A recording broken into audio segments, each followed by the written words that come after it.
What's up, guys? I did an intro. What's up, guys? I did an intro out the front of Emmanuels the other day, but I'm not too sure if I covered enough of what I want to say. Yeah, I just want to say, like, Emmanuels absolutely changed my life. They saved my life. Everyone in there is a big family. No matter what you're going through, you're able to get in there and talk to people, figure stuff out, and in terms of amenities, they have absolutely everything you need, from showers, toilets, clothes, food, laundry, basically everything to get you back on your feet and feel like a normal person, feel clean and proud of yourself. They have. I still get like super shy and embarrassed when people walk past, I'm talking to the camera. Yeah, they have absolutely everything you need. Everyone in there will help you out. All the volunteers, you can ask for anything: soap, shampoo, deodorant, razors. They have anything to get you clean. They allow a lot of people to sit there, and if you haven't got much sleep the night before, they let you just chill out and sleep all day if you need it. There's no agenda that you need to adhere to. All you need to do is go in there and get some help.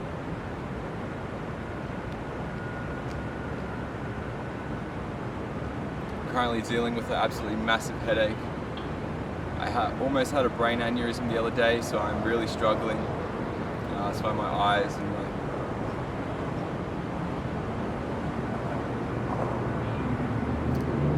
I'm currently in the process of getting in trouble with Centrelink, so I'm not too sure what is going to happen to me at the moment.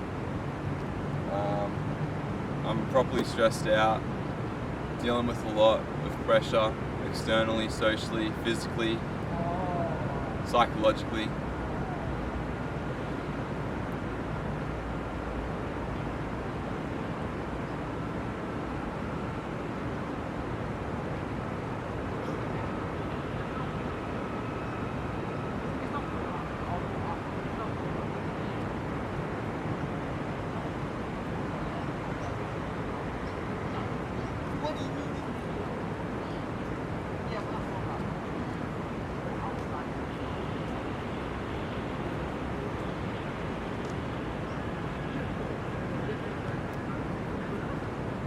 The amount of tension in my neck and my head is the worst pain I've ever gone through, and to be dealing with what I'm dealing with right now whilst trying to deal with the pain, it's so stressful. So all I really want to do is continue to move forward with my passion and what I love, and that is creating these videos for you guys.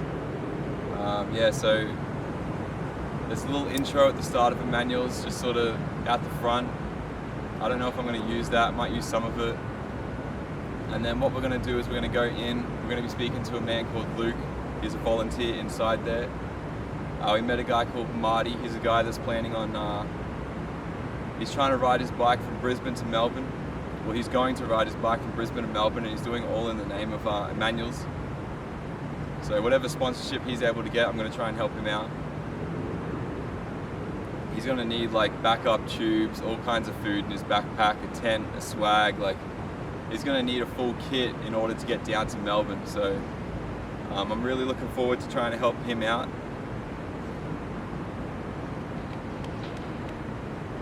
We're going to speak to a chef called Jill and another volunteer.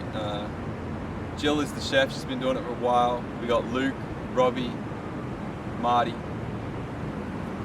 Luke shares an incredible story about how he got off drugs, fought addiction, problems with his past life, and how Emmanuels absolutely saved him. We're going to speak to the man himself, Robbie, who's been holding the space for 10 years and enabling everyone to come in there and seek help.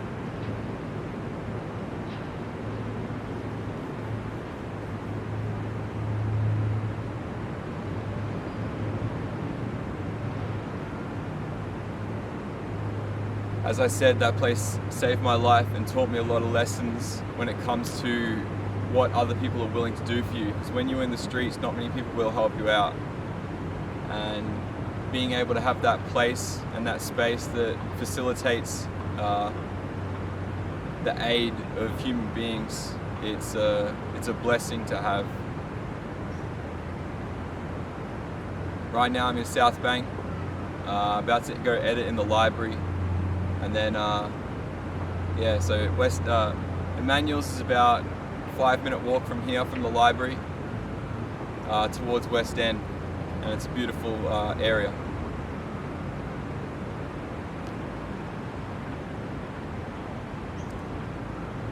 Yeah, I've got a serious headache, so I'm going to stop talking.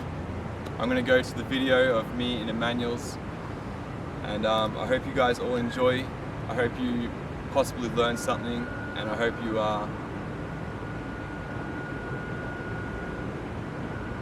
a good day.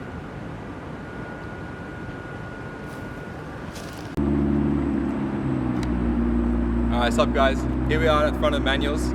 This place saved my life when I needed it the most. I got introduced to this place by my brother Frowen when I was in the streets, so thank you Frowen. In here they got free food every single day from 7 till 3 p.m.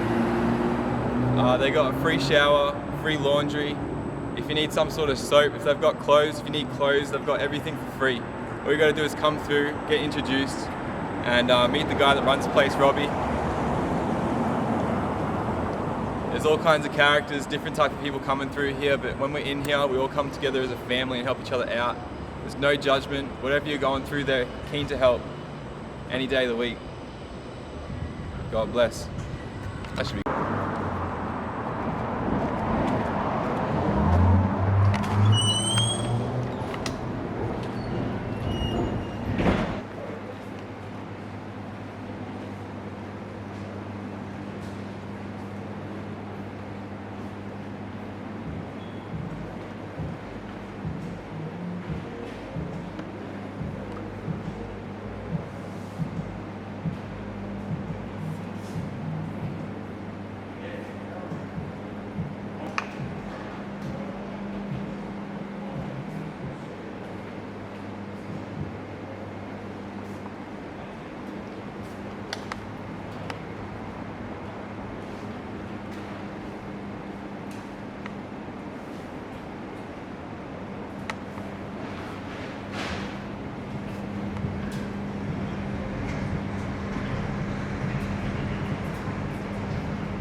Morning, Maxie. Pumping them up, mate. Mate, I'm running out, bro. I'm running out. Oh no. I mean, someone's got a full one. Yeah, that's right. What's for lunch today? I have absolutely. Oh, is it chicken? Carbonara. Carbonara. Wow. It's pepperoni, ham, bacon and chicken. Oh, beautiful. It's Jill's famous carbonara. Yeah. It's pretty good. Thank you, Jill. Oh. Well done. Hi, Ross. Hi, There's operation stuff. That's me, Ross. After some brekkie, mate. Yeah. I am happy. Yeah, after brekkie, are you? Yeah, it's just a good donut. It's just a good donut. Oh, yeah. Look at him go, mate. No, he's operation stuff. Can you do it? Yeah. You want to be on camera? Huh? You want to be on camera? What's up for? It's for a documentary about Emmanuels. Oh yeah, but I don't really like being on social media. I don't think we've met. I'm Jill. I'm Brandon. How are you? It's a pleasure to meet you. Are you here for the day? Here we go. Okay. And met Max. He helped me out a few times. Could you give one to me? Because they give us a rubber. You like one? No, thank you. Maybe in a bit. Head him around, see who gets some. Muffin Man. So Yeah, have you been coming through Emmanuels for a bit as well? Yeah, I'm the cook. Yeah. And so I've been here for, I don't know, 3 years or so. Wow. Something like that, 4 years. Yeah. And what brought you here? Like, how did you find out about it? How I found out about it was at the start of COVID. Yeah. I'd sort of retired and was planning my wee trip Yeah. around the world. And everywhere was closing down. I'd been a nurse in the UK, but not a nurse in Australia, and then I just applied as a volunteer. So, Oh wow. So my... There you go, Robbie. What do you think? Well, I'm meant to enjoy it. It's just I've got people asking me where I get one. They're all going out now. Oh, We've just got to put more... I started feeling guilty, like No, like we've got I'm loads. sort of No. partaking in some sort of delight. Yeah, it goes to show nobody can resist a jam donut, mate. I'm feeling exclusive right now. We'll just feel free just to catch up with us as the day goes on, man. Like we're all. Yeah, I was just asking how she got introduced to Emmanuels. Yeah, She yeah. said around COVID time. Well, let her finish what she's saying. Of course.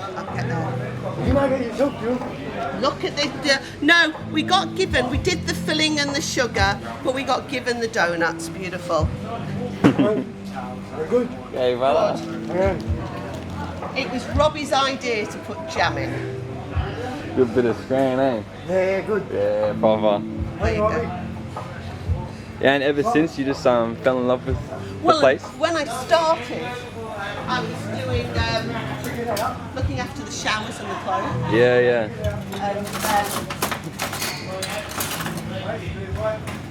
So the most confrontational bits, the laundry and the showers. There you go. Those are where the most arguments are going, eh? But I love cleaning showers. Yeah. So then about, I've been here about 8 months, 9 months, and there was a few problems, sort of, the guy who used to do the kitchen left. Yeah. So I offered to do a bolognese on a Friday Yeah. and donate to bolognese, and I can cook a bolognese, you know. Yeah. Wrong move. But nobody liked it. No, everybody loved it, and I got called up on the Tuesday Oh, and yeah. said, So now you're testing out all your best recipes through here. that's right. Yeah. I only cook all my home recipes. I cook at home for me and the kids, so Yeah, yeah. I cook here. That's So- beautiful, yeah. So this is a very traditional Yeah. Italian carbonara, Beautiful. and you use the heat of the pasta to cook the sauce. Oh, really? Yeah. So, Right. so you have to have your pasta very hot, Yeah. and then you just Throw it in and toss it through as it's and then serve it straight away. beautiful. Yeah, it's lovely. It's a great way. Great way to do it. If you don't do it like that, it ends up like scrambled eggs. You know, so this is for today. And school's coming in tomorrow to cook, so I don't know. Oh, what those are the they- kids? Yeah. Yeah, yeah. Oh, when do they come through? They come tomorrow Yeah, for yeah. lunch. So do you take it in turns? Like you're in the kitchen, then the kids are in the kitchen? Sort of. Yeah, they'll bring a food from their tuck shop, Yeah, which yeah. will be whatever, and then I'll provide like the salad and the ice cream, and Yeah, so yeah. they'll make the salad, they'll make the garlic bread, Yeah.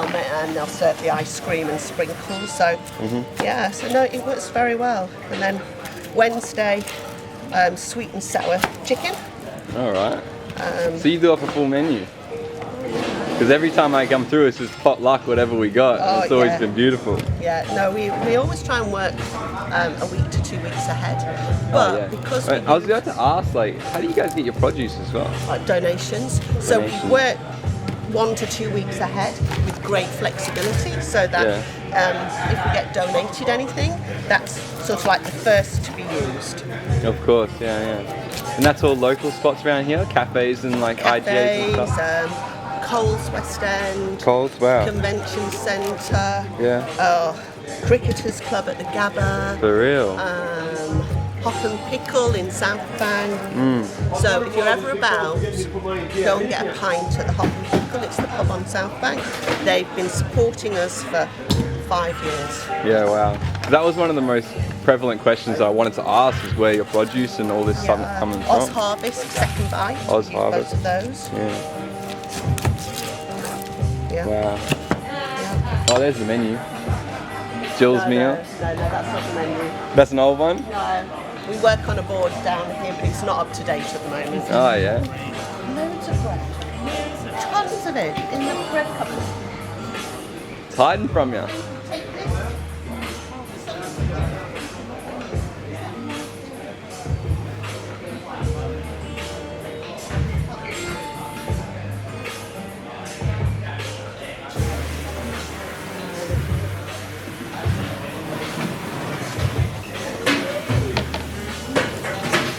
And have you always enjoyed the atmosphere here? All the people? Love it here. Yeah. I think it's Glenn and Robbie who always go, it's just like it's just like your front lounge, you know? It's like your sitting room at home or whatever. Yeah, exactly. And I like my mum, when my mum used to cook, you know, we'd all drift through the kitchen and go, oh, what's for dinner, Mum? Well, it's exactly the same here. Yeah. Everyone drifts through and goes, oh, what's for dinner? They'll line up as well. Yeah, so it's lovely. I really enjoy it. Love it. It's a great spot. Great And what's place your to name, be. lovely? Hey, What's your name? I'm Gabriella. Gabriella. Pleasure to meet you. Nice to meet you too. And you're I'm Brandon. Brandon. Yeah, Nice. pleasure to meet you. And have you been volunteering here for a bit? I come on a Monday. Every Monday? But, yeah, I'm real. This is probably my 4th or fifth time. So I'm still getting to know everybody. Excellent. And, Yeah. yeah, you would want you a like donut? one? It's a jam donut. Would you Yeah. like one? Yeah. Morning, Lukey. Morning, How are you, brother? Good, man, how are you? Good. Yeah, well. Absolutely, yeah. There you are. Yeah, you can Bless have you. one. Bless you, brother. He's on a job. Yeah. He's doing something. Yeah. You haven't? Would you like to have a half one? Do you want me to half one? Would that be a good idea? No, I understand. No problem. Too much sugar, eh? I'm not going to tell me. Nah. You're good. Just these guys. That's sort of like, That's alright. say or what we'd say. It's your 5th time here. Oh, I don't remember 4th or 5th. And how did you get introduced? Who told you about the place? Somebody in the gym, out of all places. Really? I was talking that I wanted to do some voluntary work, so somebody knew somebody who knew somebody. Yeah, wow. Yeah, no, I'm really enjoying it. Small world. Yeah. A local pizza shop closed down, and Yeah. so they sent me pepperoni and ham No and diced way. chicken. Yeah, so all this is donated. Why did it shut down? I don't know why, I don't know, but they brought everything to us and it was all frozen, so I'm just Wow. using it up and making a carbonara out of it. Yeah, of course. That's hot pepperoni. You gotta watch out. The pasta was donated. The cream's donated. The Wow. only thing I bought was grated Parmesan cheese, $2 a packet. Not too bad. And I bought the onions, and that'll be the whole meal. Yeah. And I've just bought $20 on this, probably $16 on the onions. Wow. Yeah, and it'll feed about 150. Yeah. So every day you usually get a couple things as well, like just a couple extras. As in, sort of like I'll just buy like whatever I need. Yeah. I'll take into account what's been donated. I'll plan the meals around it, and then I'll just buy any food I need. Yeah, to, beautiful. But I'll always use donations first. Yeah, that's incredible of Yeah, you. keep the price down. Wow. Pardon my Yeah, darling? cooking, sir. Yeah, ready, steady, cook. I Yeah. am. I should do that, Marty. You legend. You make a meal and she'll make one and see who ends up better. Exactly. Yeah. So where are we this morning? Emmanuels City Mission. Emmanuels? And how long you been coming through Emmanuels? I've been coming to Emmanuels for about basically ever since the start of it. So basically I'm one of the originals. I'm one of the original folk that come in here almost every day. So it's and basically I love the place so much. Basically I do anything. I do anything for it. So I'm currently in September sometime. I'm gonna try and raise some money for Robbie by writing a pushwork down in Melbourne. Dead set, right? It's gonna be a long ride, but I figure my legs have got it in them to do it. So Yeah, man. basically I want to do basically I figured now is a good time to do it because Robbie's moving over to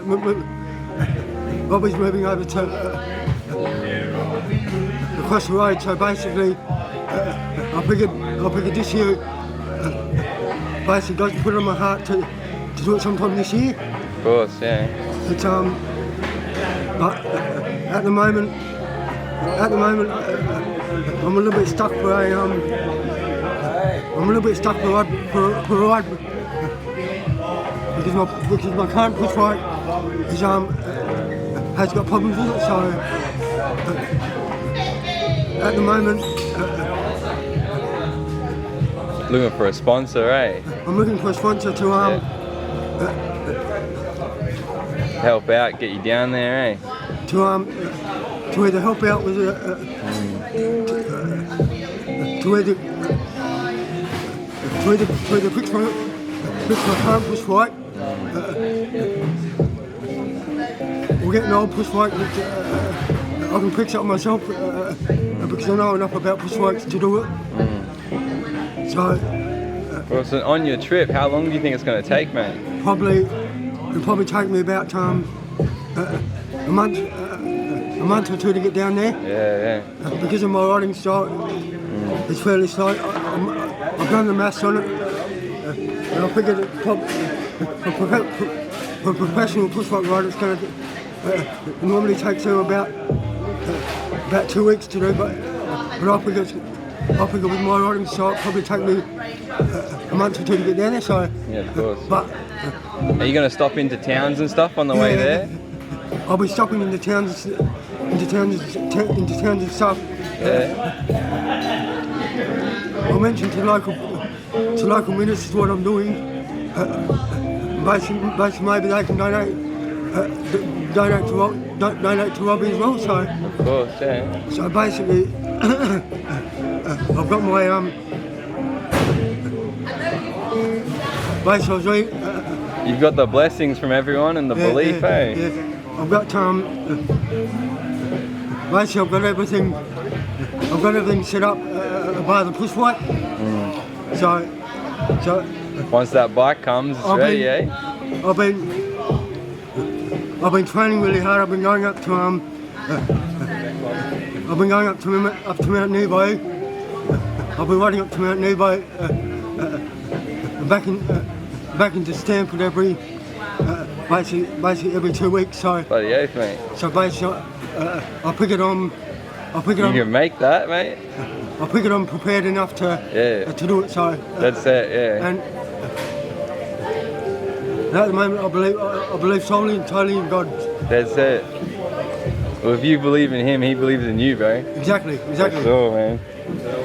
What's your name, brother? Marty. You should plan your trip. Show them the road that you're going to go, so people know where you're going. Basically, I've already at the moment. The reason why I'm saying September is because. Oh, it's going to be cooler, eh? Yeah. Cooler through the day. It's going to be. It's going to be cooler mornings. Yeah. And also, late afternoon I can stop. Late afternoon I can probably stop somewhere and sleep. Yeah, mate. And then keep it rolling. Then roll in the morning. So yeah, mate. That's it. When it's cooler. Yeah. So that's why I picked September for. And how did you get this message, Marty? What gave you this mission? Well, basically, I got basically I had a dream. It came to me. Believe it or not, it came to me in a dream. Yeah, mate. Because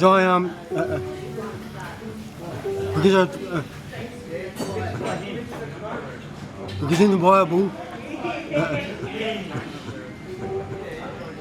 Bible, I'm like Moses. I've got a speech impairment, but that didn't stop Moses from doing what he did.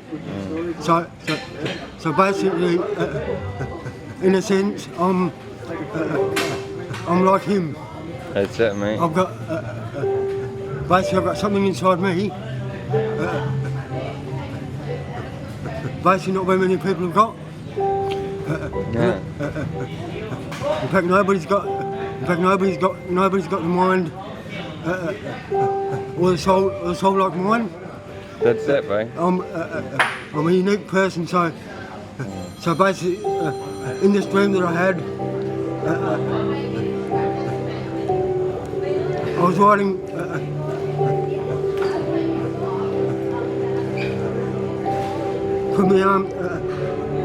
From start to finish, I went into every town. From start to finish, got to, and the townspeople got right behind me. Yeah, they love all the you. way. So support, yeah. So basically, and in the beginning, You want to feel that passion. basically, people on this planet want to feel the passion that I want to feel that passion as well. Of course. Because it's not only me that wants to feel. It's not only me that wants to do something. I dare say everybody. I dare say if everybody in this room thought like me, they'd be doing the same thing. There'd be a lot happening, eh? So basically, that's why I'm passionate about helping out when it's needed. So That's it, Marty, yeah. That's beautiful, bro. I believe in you as well, eh? and basically my life story. I won't go into all the details, but basically I was raised by parents that by alcoholic parents. Both of them were alcoholics, and there's a good. When I was 18 years old, I got the chance to visit my old man in jail.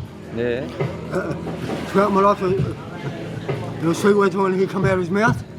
"No, son, I love you," but because he used to drink so much, I never got a chance to hear it. So basically, while I was in the visiting room,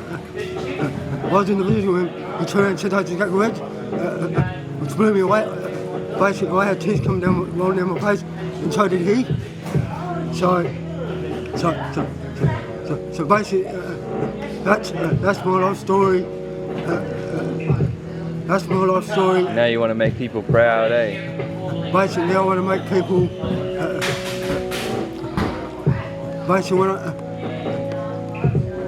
That's why I believe God stuck something inside me for me to do this. So if I do, basically, I'm not and I'm not the type of person to give up. I'm not the type of person to give up on my passion. Yeah. Well, we're here right now, aren't we? Yeah, If we gave up, we wouldn't be here. Exactly. Yeah. And you've been in Brisbane your whole life, Marty? Basically, I'm originally from South Australia, so basically the reason why I come up here was because of the sun, because of the weather. So that's. Yeah, well, you've chosen a good spot to end up here. Do you like West End? People around West End? You come through West End to come to Emmanuels? Yeah, basically, when I first came here, I used to volunteer for Robbie myself. Oh, yeah. And basically I asked him one day if I could talk to the school kids that come through, because he gets school kids to come through every now and again. I turned and asked him if I could talk to the school kids. Basically, give them my testimony. Share them your story. Share my story, and basically he turned around and said, if you're up to it, you can. If you're up to it, you can. But the first time I want to be there. I want to be there for the first time. And basically after that, after the first time, I dare say he can see something in me that not very many people around here can. Absolutely, mate. So basically after that he basically let me talk to him by myself. So Like a brother, eh? yeah. So basically, I mean, anyone in this room can do, I believe can do anything. As long as I put their mind to it. Except their mentality is totally different to what mine is. So basically, because of the drugs and the alcohol, basically they don't really care about themselves. Whereas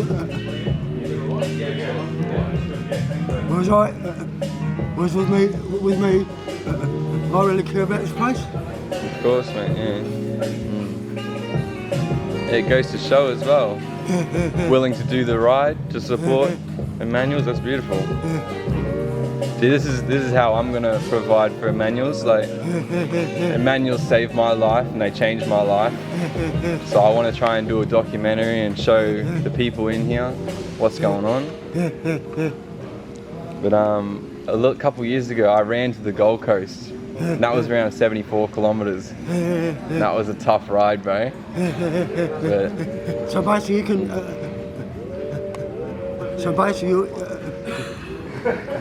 You can. What's the word? What's the word? you can ride forever as long as you're fit enough, eh? Basically. Got enough food, got enough sleep, you'll be able to ride. I've even gone so far. Believe it or not, to start off smokes. I used to smoke as well. So basically, I've even quit that just to go on this ride. Yeah, tough to kick, eh? Those cigarettes, eh? Yeah. So far, I've been offered the cigarettes now for about 2 months. So. Wow, man, that's awesome. Man, that's better than me and Roo, eh? Me and Roo can't fucking kick them. Fucking 2 months off the ciggies. I'll never quit smoking ciggies. Basically, I've been basically I feel healthier for it. Yeah. And the lungs are ready for it, eh? I've even got my taste back, and I've even got my smell back as well. Yeah, that's why you love that donut so much, eh? Exactly. Taste it. Exactly. So, and your legs are strong enough for the ride, brother? Yeah. Basically, I because I came up here, basically I hitchhiked up here in the first place. So basically I'm like, in a sense I know what I'm up for. In a sense, yeah. In a sense, absolutely, brother. Yeah. So basically I know what I'm getting myself into. So yeah, I think as long as you can ride all day, rest, you'll be good, you know. Like it's just that. Yeah. Exactly. But at the start, you might be riding for a good 8 hours a day. Yeah, exactly. Towards the end, you might drop it down to 4, 5. Exactly. Like just make sure you're all good, you know. So basically, if I'm, I figure no matter how hard it is, in the end, if you put the effort in. Oh yeah, you're gonna get there. I will get there. So. Yeah, absolutely. Well, we believe in you. You believe in yourself. That's all you need, brother. Exactly. Yeah, belief is very powerful. Exactly. Yeah, man. And how long have you been practicing Christianity or Christian? I've been a Christian now for at least 40 odd years. So 40 years? Oh wow, yeah. So basically,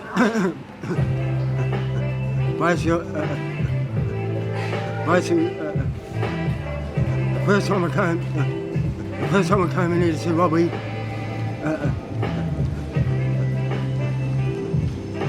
Robbie could see something in me, but not me. He couldn't see any. That you couldn't see in yourself, you reckon, or not many people seeing you? Basically, not very people can see. But he could see something. He could see something in me. That's why he had me volunteering in the first place. So. Of course. What do you think it was he saw in you? Well, basically, I think. If you ask me, I think he saw God in. I think he saw a little bit of God in him, God in me, and also maybe a little bit of himself as well. That's it, eh? So, and that's what brings us together, though, when we see ourselves and each other. You know, like, yeah, exactly. Make you feel normal, not like you're. Because if because actually, there's something about me. I'm a really good artist as well. Yeah, mate. Like see that painting of Jewel over there? One of the flowers? Yeah. I did that one for Jewel, so. Oh, beautiful, brother. So that's basically I'm a man of many talents. I'm a man of many talents, so if you ask me what I say is basically look out devil, look out devil, look out devil, here I come. That's it, mate. Because I'm passionate about it. Yeah, mate. And basically no matter what the devil puts it, throws at me, You're gonna be able to deal with it, ain't? basically I can deal with it head on. That's it, bro. Yeah. And place it so. And that's only with the strength from him, so from the Creator, so.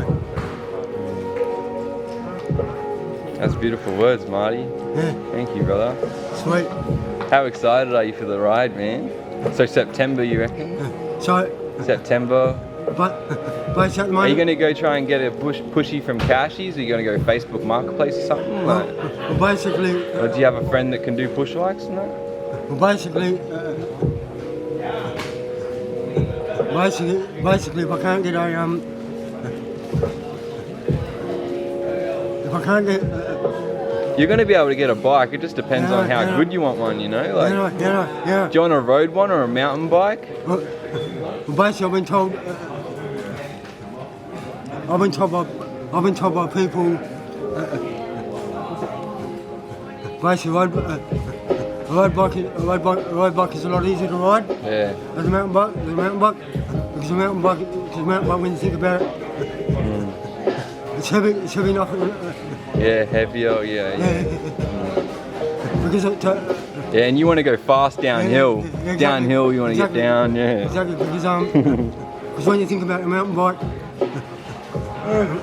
bike is heavy for a reason because it's designed more sturdy, eh? Like all the knocks.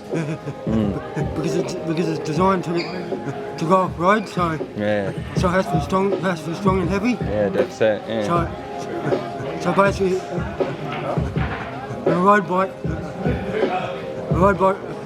That'll get you there smooth, eh? Road bike. You're gonna need tubes though, because road bike tyres they go flat. Yeah. I've been a road bike is designed for speed. That's why it's light for. That's it. Yeah. So basically, I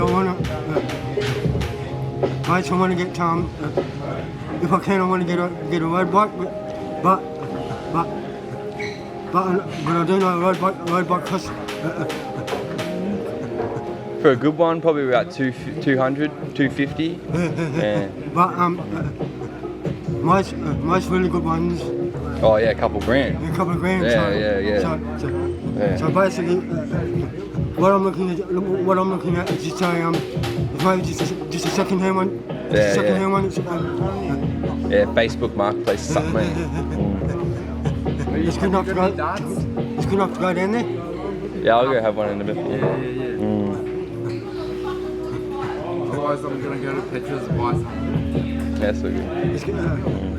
it's gonna have to be strong enough to No, I've got some. I'll give you some. it's gonna have to be strong enough. It's gonna have to be strong enough to get down there. Yeah. All that depends is your tubes and your tyres. As long as you've got like a backpack full of tubes, you'll be good. Yeah. Alright. I just thought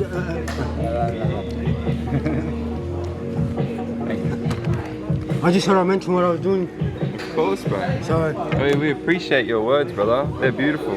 Because we've come in here to hear some stories, and we wanna know how Emmanuels has helped people out and that, and the fact that it's helped you out, and now you're ready to help them out. You're returning the favour. That's beautiful, bro. Sweet. Yeah. Sweet. Anyway. That's it, Marty. Anyway, nice meeting you.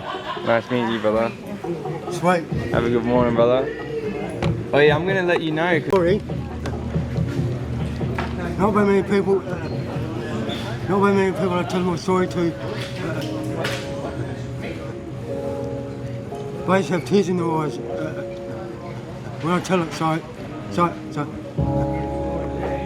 Either that's because of their ignorance, whether that's because of their, whether that's because of their whether that's because they don't care enough to listen. Basically, when Robbie first told my story, he had tears coming out of his eyes as well. Because I could see it, even though he didn't show it. He felt that, eh? He felt it, so. Yeah. Well, I feel your story, brother. Sweet. Yeah. I love you, Marty. Alright. Cheers, brother. See you later. Have a good morning, my bro. You too. Cheers, man. Morning, bro. Is it? Morning, man. No, Is that catch up and drink of someone else's tea. Oh, fuck, that looks good as. I love that style, like bacon, like. this one here? Yeah, That's proper. nice. Yep, that's right. There's a bit lower quality underneath, but that's fine. No, I love the low quality fry style. off. Yeah. Sprinkles and strawberries also. Sell it, man, sell it. This looks like a really nice. Not too bad. Yeah, I know.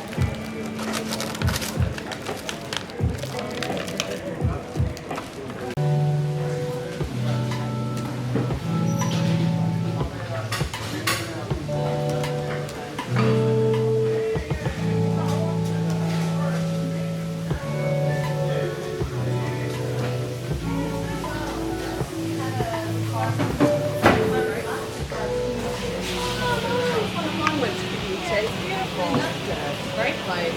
Yeah, and a nice village. Very nice, yeah. Lettuce duty, mate. Lettuce is some of my favourite stuff to chop up, eh?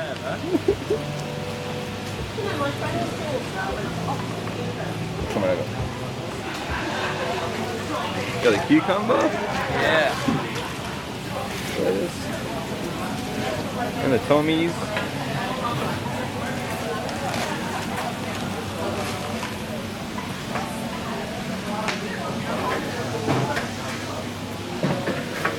Chef Lukey. How are you, brother? Good, man. How are you? Good, my man. Bacon, Got the men on the grill, yeah? Yeah, come on. That's it.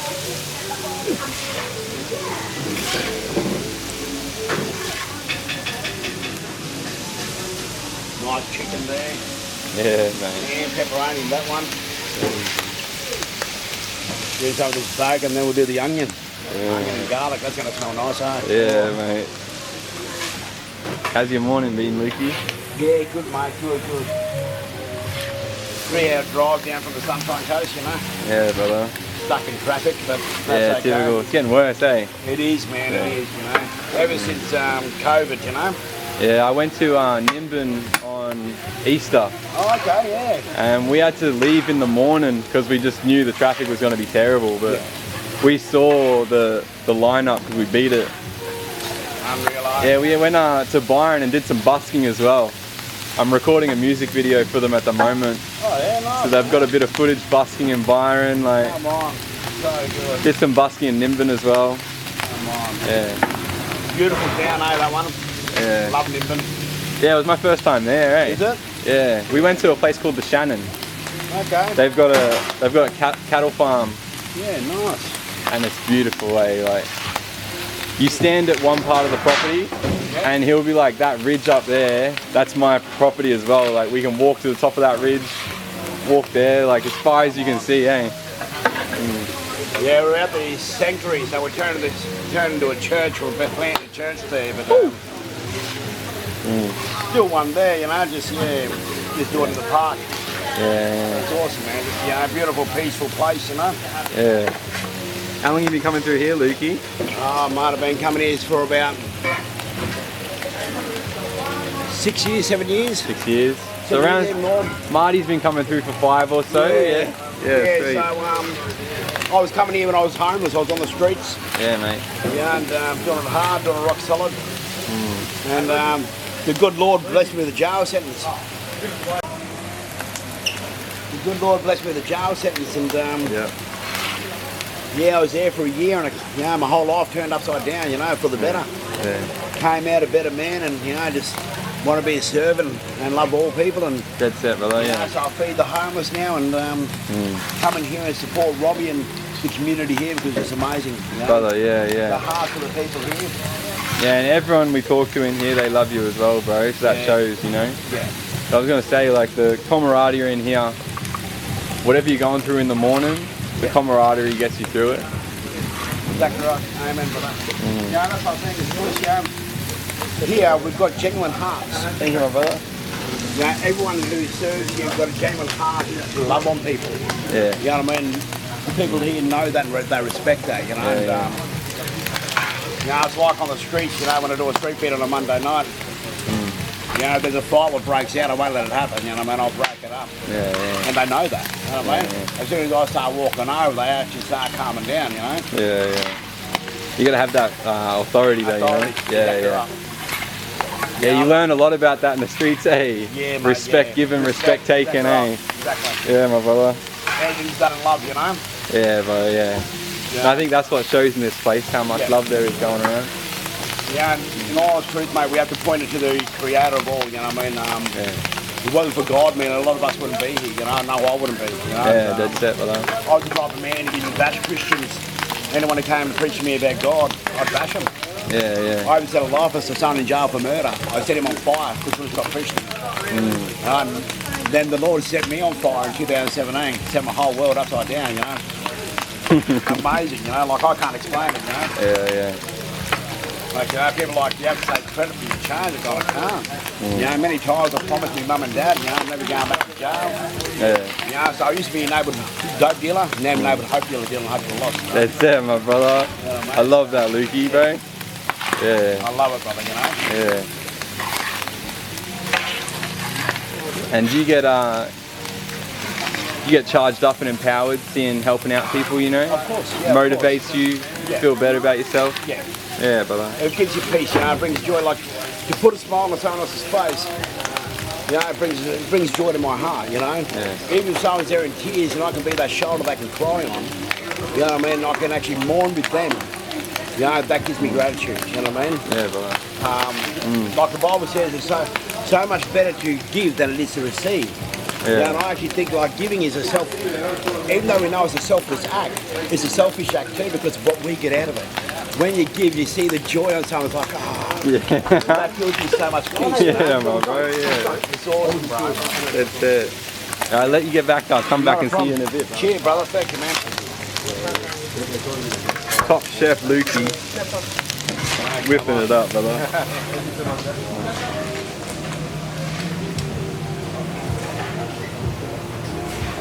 Man. How you feeling, Maxie? Good, bro. Good. Nice morning. Yeah. That's good, bro. What's on your pendant? Mary. Mary? Yeah, bro. Yeah, St. Christopher here, bro. Yeah, cheers. Yeah. Same, bro. Nice. No kids this morning. You're filming me! You don't wanna? My eyes are just full with water, you know what I mean? It's just amazing, you know what I mean? And the more I've opened my heart up to receive Him, the more He comes in and fills me up. You know, so Catholics, people put Catholics down, you know what I mean? There's good and bad everywhere, no matter what. Human beings, you know what I mean? It's human beings. And plus you're going to be, you've got to say it, right? But you know, this here, like I say to people, anyone who puts the Catholic Church down, I'm like, so I could be doing ministry at the courthouse or down here at the student accommodation. I'm like, oh, can we finish? Can we go somewhere? I'll take you somewhere. They're like, where are we going? I go, I just want to take you somewhere. Come and have a look at somewhere. We get to the front door, going, before we walk in, just put the blinkers onto the idols, you know, to the statues and, you know, to everything else. Right? Put your blinkers onto that, but come and have a look at the hearts. Every time I bring people in here, they end up in tears because they see the heart of this place. This here is the best church I've ever seen. Yeah. I've been involved with many churches. This is the best I've ever seen. Open 7 days a week for the homeless. Even the Roman Catholic in the city centre on Elizabeth. Yeah. Different energy. Like it's beautiful and it's sacred energy. But this is pure love, bro. You know why? Because this is spirit-filled. Spirit-filled. And Robbie's got a pure heart. You know, back when this was first made, it used to be called blind eye. Blind eye. Why? Because people turn a blind eye to what's out there in the community. Alright, blind eye to the lost and the broken, blind eye to the homeless, blind eye to the addicted. Yeah. That means they're both eyes open, eh? both eyes open, you have another purpose. You know what I mean? Let's bring these people in, let's love them. Let's raise them up, because see the potential of everyone. Everyone here's got potential. They can't see themselves, but we can see it. What we do, and God can see it. You know, we push them forward. We push them forward so they get to see it. And meeting Robbie, was that like a big wake-up call for you? Like, fuck, like people can actually... No. So, I already told Sophia, but so, well, I didn't really tell this bit, but I was homeless. I was living on the street, you know. I told you that, you know, so here I was homeless. I was coming here and found this place, so people obviously ask what with, you know. Time about here, so, you know, I've been on the streets many times down in Logan, not in the city, you know. This is my first time in the city. Wow. What a blessing, you got food vans everywhere in the city, you know what I mean? Showing me this place, came here. Well, back then, there was, where the stage is here, there was a big half pipe. Right? Half pipe? Yeah, it was a half pipe, right? Big half pipe. Right? You had one green portable shower, right? All these tables and these pews weren't here, that wasn't there. You had a lounge set up here, right? So you could just kick back on a lounge, right? You had a pool table, ping pong table, one washing machine, one dryer, one barbecue, right? So we used to have sausages every day. I go away for a year in jail. I get born again, and then I come out of jail, I go to a Christian ministry, right, to a discipleship house. Other people might know it as a rehab, even though I didn't need rehab. I thought I was going there for Christian fellowship. Little did I know I need to grow in love, grace, mercy, compassion, right? So I'm there, but on a Tuesday afternoon, we'd come here. Well, first off, we'd go to Auskey, right? Go and minister to people, love on people, let them know, you know, we've got meetings Wednesday and Sunday, you can come along. You want to come into the house, you know, get your life changed, you can come in, you know. Then we'd come down here. Next minute, I'll just watch this place, just go from glory to glory to glory. You know, to start getting this U-Butte kitchen. You know, start getting a chapel here, bang, more washing machines, more dryers, more showers, you know, like, just amazing, you know. And why? That's because of a faithful heart. Robbie's got a faithful heart, and next minute he's got a beautiful team that comes around along and supports him. And just beautiful. Yeah, I just wish a lot of other churches would do this, because that's what it's about. Matthew 25, right, so the Bible. Matthew 25 says, right, what you do unto the least, you do unto me. This is Jesus. He says, what you do unto the least, you do unto me. So what's the least? You know, the least is what we can look at, the broken, the sick, the addicted, the people who are in prison, the people who are in hospital. You know what I mean? Let's go and love on them. You know, not just walk past and I'll pray for you. You know what I mean? Give what you can give, Give what you can give. Time or energy. Energy, amen. Yeah. You know, everyone needs an ear to, you know, listen, a shoulder to cry on. You know, and it's just beautiful. I love it. I love reaching out to people. I love just, you know, to show people love and to give them a heart, you know, to give them time. You know, and it's just beautiful what this place has done, you know. And, one thing I love about the spot as well is, like, if you just need time to yourself, you're welcome to have time to yourself. If you want to sleep, have a sleep, you know, like. But when people are looking for that camaraderie, you'll see them looking around, wanting to make eyes with you, maybe out have a smoke, say what's up, like, it's all what you want. Like you're able to do as you wish here, which is just crazy. There's nothing about control, you know. It's a sanctuary. Place of peace. You know, and you feel it when you walk through the doors here. You feel it. You know, even if someone is a bit running hot, you know, so to speak. You know, you just feel the atmosphere. You know, you feel around. It's like, thank you, Lord. Yeah, but I feel your presence. You know what I mean? That's what it's all about. You know. And, you know, that's why I love doing the street feed, you know, on a Monday night, you know, and Monday night over Roma Street. It's amazing, I love it. Rosie's. You know? Oh, Roma? Yeah, Roma Street. We do. I do a barbecue we do a barbecue every Monday night. For real? The bridge. If it's raining, under the bridge. If it's not raining, right straight across the road at Roma Street, under the big tree. Right, so yeah, just sausages, you know, onion cheese, you know. It's amazing. You know, every Monday? Every Monday, without fail. And that's what you've done for yourself? Like you chose to... So I you and a bunch of... Me and another brother started back in 2019. Went to the Planet Shakers conference, right? And Planet Shakers? Planet Shakers, yeah, it's another ministry. So I went to Planet Shakers conference, and during the session breaks, you want to go to the valley get a feed. So we're at the R&A showground, so we're walking down to Brunswick Street. And we get to the corner, you know, and we come in Brunswick, and I see a homeless person get a feed out of the bin. I could not go up to Macca's to get myself a feed without getting them a feed, you know what I mean? So we got up there and I've turned around going, can I get 50 hamburgers please and a large quarter pounder meal? My mates just looked at me like, huh? Then the penny dropped and it's like, could I get a large Big Mac meal and 50 hamburgers? Nah. So we got 100 hamburgers, we sat down and ate our meals and we've gone out and handed out 100 hamburgers, right? Some people there we get two, but you know, we've got to love on people, minister on people. We've done that every day of the Planet Shakers conference. And then after the Planet Shakers conference is over, it's 4 days, we made an agreement to go out every Thursday, Friday night. So we're going every Thursday, Friday night, doing it. Well, he's there going on a worship journey, drummer, right? So I was losing him on a Thursday night, but I come join him Friday night. So I was going out by myself. Then, I lost him altogether. You know, he's there doing his drumming, so I'm there going out by myself. A few girls came alongside me. And then a lovely ministry, what I'm part of now, which is called Hope Ministries International. Lee, he came alongside me. And we've gone from hamburgers to pizzas to home-cooked meals, right?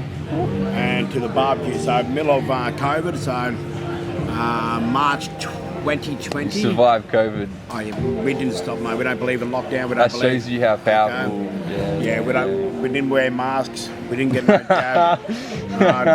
Don't believe in the Blessed poison. by God, my brother. Amen, right? So, crazy, But anyway, so it was even funny. Like I had a disgruntled volunteer on one night because there's a lady on the streets. She's a beautiful little Asian lady, right? She might be going a bit senile, right? Dementia. Every time she comes to any street feed, she grabs more than what she needs. She grabs your buttons, right? Test your patience, She'll go off, But this volunteer, what we had, was going off at her by swearing and abusing her and told her, F off, you get nothing. Well, Peter, she's actually leant over with the sausage, she's gone, oh, here you go. Well, here's this volunteer, he's there going off at Peter. It's her ministry, you know what I mean?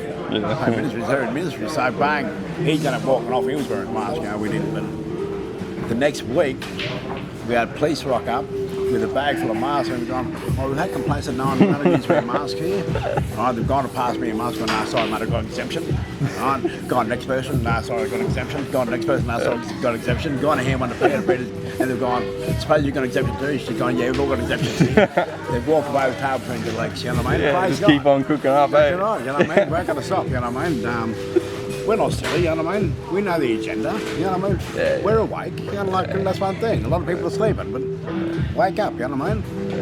Like all the chemtrails in the sky at the moment, but anyway, that's another story. But, another story. But praise God, you know, and He gives us the grace, He gives us the mercy, He gives us the compassion for others, you know what I mean? Just to love them, the community, just to show them there's another way. So I work with rehabs as well. I get people into rehabs, and staying for an interview on a Tuesday, and sometimes they'll get in there. You know, the rehab, which is Fish to Men, beautiful. I've got about, I think there's 3 of my boys in there at the moment who've actually gotten there. You know, they're doing well, you know what I mean? So you're sponsoring as well? I don't sponsor them, just but, like supporting, supporting them and just get them in there and just You know, I'm being trying to do that with some of my brothers now, but they can't get off. Like, I'm trying to support them and They can't. I'll say this much. They can't, right? I couldn't get off drugs. I'm going to be honest. I'll be dead set honest with you. I couldn't. I was doing drugs at a very young age, right? Age of 5 years old, started smoking honey, drinking at the age of 7. Lines of angels at the age of 10. Needles in my arm at the age of 13, right? Hated the world, hated myself, lost, confused, no hope. I was a failure in every sense of the word. Even this how much of a failure I was. I couldn't commit suicide properly. You know what I mean? Tried, still here. You know what I mean? Little did I know there was a guy out there who loved me. I didn't know. You know what I mean? Didn't know. You know what I mean? Don't tell me about it. Didn't want to hear it. You know what I mean? But anyway. You know, so full of hate, full of anger.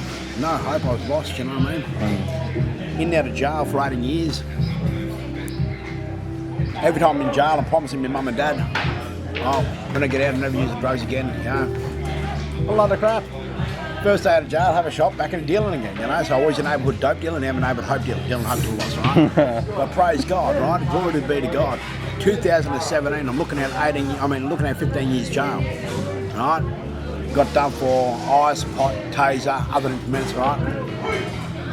Grievous bodily harm, assault of capable bodily harm, threatening violence, which is me allegedly putting a gun to someone's head, didn't do it. 2 times serious assault on police, 1 on a paramedic, a loaded fire in public, plus explosives, which is bullets. In my criminal record, I'm looking at 15 years jail plus, right? Here I am in Brisbane, watch house doing push-ups. I hear this audible voice. You should not fear them, full of God, I will fight for you. I stood up, looked behind me, nothing there. I'm thinking I'm a crackhead going crazy. Goosebumps, bro. Right, jump back down, doing push-ups. Same voice, more power, more authority. You should not fear them, full of God, I will fight for you. Every hair in my body stood up. I warmed sensation in my heart, a tear in my eye. I've had to ask the question, who are you? And I'm your Lord, you want change, let me heart and I'll change you. I don't know my heart response, but I must have made one because I felt the weight of the world be lifted from my shoulders, which is my sin being nailed to that cross. Jesus taking everything from me. Right? Next minute, all my hate, all my anger left my body. I was on Oxycontin, Pendine Fort, Tremor, Lyrica. None of that took my pain away. Next minute, all my pain left my body, immediately healed. I had this love and this peace enter me that I could not attain to. Warmth, eh? I had this warmth to fill me up, I could not attain. That was the King of Glory entering into my heart, filling me up. Yeah. The Holy Spirit just come and embracing me. That's so weird. You know what Bro, I know, I felt that, bro. That's so weird. Who is love? God is love. God is love. He loves his children. Yeah. That's why he loves us. So from that He's moment, been misrepresented by those who don't know him. That scripture, you'll read that if you read that. He is misrepresented by those who don't know him. He's a wrathful God, he's a vengeful God. No, all that wrath and all that vengeance went on Jesus. That's where it went. It's already been done with, already been dealt with. But we need to receive that free gift of salvation. It's there for us, it's just up to us. It's up to us to open our hearts to receive. Yeah. And every time that I do read the Bible, like I've never purposely tried to read through it, but when I get the sense to go through my drawer and read it, it's so prevalent, and it just feels like I'm talking to myself, like a deep lesson that I needed to hear. Amen. Sometimes I just flip to a random page and like see it. It's freaking weird. No matter what, I've read the Bible back to front. Back to front, mate. Yeah. I can open it up and I'll read and I'm like, wow, I've never seen that before. Yeah. It's living word, sharper than a two-edged sword. I can pick up a book, right? I can pick up a book and it says the same thing. Right? No matter what, I'll go back and read it again, it says the same thing. I pick up a Bible, there's always new things in there. True. Yeah. Because it speaks to me in my circumstance. Whatever I'm going through at that moment, he's speaking to me and he's cleansing me and he's dealing with me. Dealing with the hard issues. Yeah. Thank you, Lord. That's full on, bro. Yeah, I love that. It's beautiful to hear similar experiences as well. Like the journey that we took to have that experience is so different, you know, like, but that warmth and that hair standing up on your body, on your neck and everything, like I know that exact feeling, bro. That's enlightenment, bro. That's God. That's the tangible presence of the It's Holy the moment that you fully accepted him, eh? Oh, yeah. Fuck, that's it, yeah. And my whole life changed from there. Because I was like, is this you, Nan? And I got like a little bit of a tingle, and then I was like, is this God? And then it was just like a fucking ray, like it was so weird. I was home alone and I was 18, bro. Like my mum It was the first time I was in the house for myself for like 2 weeks straight. I had a full-time job doing cabinet making, came home one night, house was pitch black empty, and I swore there was someone in there because I felt the energy of someone in there, felt like an intruder. So I like got my courage up, burst through the door, started going through all the bathrooms, all the bedrooms. Who's in here, bro? Who's in here? Ah! Trying to start someone, nothing. I get to the lounge room, pitch black, and it's like, what the hell? Like, why am I so scared? Like, what's going on? And then I started getting these messages and these feelings, and I started questioning and asking questions, and I got them all answered immediately. I even asked a question to see it, I tested it. I asked a question to see if it would react, and it didn't. Then I asked another question, it reacted. Like, I was like, what the frick?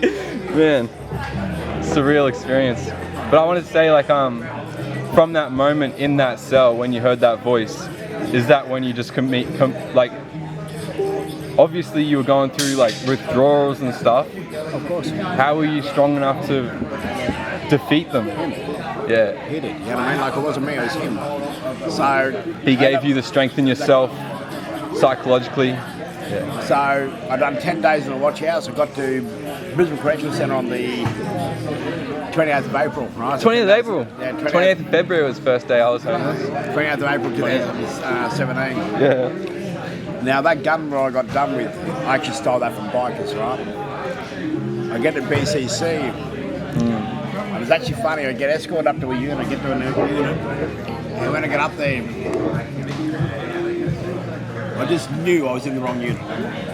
So I'm in the airlock, and I look through the door, and I look, and I'm like, none of these people are going to jump all over your head. Right? I just knew, right? I got to my bed pack, kicked off my thongs, I put on my Asics.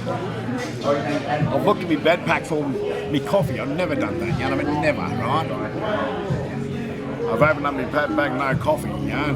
Back in the day, I used to look at my session back when, you know, back before 2014, because you'd have smokes, you know, Robbie smoke, stuff like that. Yeah. Look for me coffee, yeah, no. But anyway, I'm here, I am looking for my coffee. No coffee. So I banged on the fish bowl, going, James, you effing dog, where's me effing coffee? He's looked, he's rolled his eyes like, and he's came in, he's going, what do you want, Wilson? He's going, me effing coffee, where's the coffee? He's going, I must be being there, sign for it, you know. No coffee, you know, I've emptied that out, ripped my bed pack out. He's going, you must have signed for it, but you know me, mate, or, you know, always, well, he's gone back in the fish bowl, he's making me up a square container full of Nescafe. Awesome kick and goes, you know. All I'm missing was a little 60-gram tin of Bushwood smells crap, you know. So anyway, making me that. Next minute, the officer from next door, G.I. Jane, we call her, you know. He's a short officer, but yeah, like a little too that ladies the way she walked, but it's funny. But she's came across, and she's walking on, just knew she was there to grab me. She's gone in, grabbed the coffee, grabbed me ID card, she walked back out in the airlock. She's going, Wilson, I'm going, yep. She's going, in the wrong unit, I'm going, yeah, I thought as much. Right? Started going over the next unit. As we're going over, rowdy and rowdier. Here's his biker being escorted out and going down to visit, right? You see him, he's gone, Luke, I'm like Scotty. And he shook me hand, right? We shook hands, he's gone, we'll be talking as soon as you get back, right? I'm going, yeah, sweet. And I'm looking down at my hand, can't say nothing to the screw there, right? So I'm just looking down at my hand. And again, he says the same thing, so I look down at my hand again, you know. He goes, like, say, get over to my cousin Rachel, will you? Yeah, I know the Rachel was coming, they'd broken up at home years ago, but anyway. So I've actually gone to unit, everybody's saying, what's going on, Stomach? Oh, you know, you look a bit anxious, yeah, you know what's going on. No, listen, I'm not bad, I'm here to face it, you know what I mean? Next minute I'm there going to make coffee, and I almost come back from his frilly after his visit, right in front of the fish bowl. Like, get the effing laundry, I'm going to jump all over your effing head. I'm like, yeah, really? Huh? And the screws just about to come out for 3 o'clock unlock. He said to me again, get the effing laundry, I'm going to jump over your head. Listen, fighting days are over. I'm in here for violent crimes never committed. You know, and he's there going, I don't give a damn if get the laundry, going to jump over your head. He's put 3 of his best on me, right? And I just stood there and I smiled. If that's the best you got, you better go right now before I do this spot. But as I said, guy said he was going to fight my battles, right? Here I am, so his mate pulled him off me because, you know, the screws were coming out for the unlock. He's gone exercise yard, where I go, straight to exercise yard, right? He beelines straight towards me, he's gone, what I tell you, effing dog, get the effing laundry, I'm going to jump over your effing head, I'm going to kill you. Gone. Okay, yeah, before you do, how's this one? You put 3 of your best on me. Well, first of all, you're shaking my hand, you put 3 of your best on me. Where's your effing coat or your effing coward? He lost the plot, right? Took him over 8 inches to drop me, right? After the 8 inches, I started buckling his head, and me in the head, and jumped all over my head. I got told by doctors back in 2014, one more hit head, you're dead. Let's go there, head first on the balcony, that one there. They said I've got more lives than a cat for some reason, Fucking hell. They said, mate, but anyway. So one more hit head, you're dead. This is what RBH told me, my personal doctor couldn't have told me. He literally caved my head in, jumped all over my head, right? Jumped all over it. Apparently I wasn't moving, wasn't breathing, nothing like that. People pulled him off me. Blood everywhere, claret everywhere. And the next minute it must have been moving or whatever. Alex's name in, came out, grabbed me. And I jumped up, got straight in laundry, washed the blood off, put a jumper over me, bloody clothes, put some trackies on over me bloody shorts. God telling me I don't need drugs no more, right? I've walked up to medication, trying to keep my head down away from the screws and bust it up. Get up to medication, to the nurse. Oh, what's your name? I've got Luke Wilson. She's gone, you've got nothing here for you. Oh, that's strange. Usually you've got tremor, lyrica and pedaling forward, I know you'll have to see the doctor in 3 days. Can I get a Panadol? She's gone, no, you need a script for that. You don't need a script for Panadol, right? You don't need one outside, you don't need one inside, right? So anyway, that's the guy telling me I don't need drugs no more. I've walked out in the exercise yard. One of the boys came up and said, that was crap go, you didn't deserve that. I'm going, pretty much did, but anyway, he's gone, you're right. I've got I'm in pain, I'm a bit shaking. He's gone, I'll go get some, round some drugs for you. Well, he's turned around to go round some drugs. I'm there, break his on the ground, so I can bowl some up. Oh, fuck. So anyway, I wake up on the stretcher on the way down to medical. And when I get to medical, the nurses turn around and go, okay, look, you got you. I'm not talking. She's gone, okay, cancel the ambulance. I cancel the ambulance, right? No way. Right. Next thing they've asked me again. She's going, oh, look, we know you. Who got you? I'm going, fearing myself, I'm not talking. You got tested. And she turned around and going, okay, we're going to put you on OBS. They put me on OBS, right? I was down on OBS, got nothing. Absolutely nothing. Closing back, I said, no TV, no nothing. Well, no, nothing wrong, but here I am back down on OBS, right? Next minute, the supervisor who was escorting old mate out to the visit on that day, right, which was a Friday, mind you, right? TGI Friday. Right, so here he is, Jan. He's came to see me, he's gone, okay, who got you? Not talking, right? I'm tied to the room, I get nothing out of me, see you later, right? He's gone. He's came back next day, right? So on the Sunday, he's came back again and go, we know who got you, seen the video footage, that's your story. I'm not saying a word, you know what I mean? It's your own way, get your stuff, you're going up to the unit. So on the 3rd day I rose again, preaching a gospel I did not know, telling people that Jesus is the way, He is the truth, and He is the life, right? I've got, you'll find no peace unless it's with Jesus.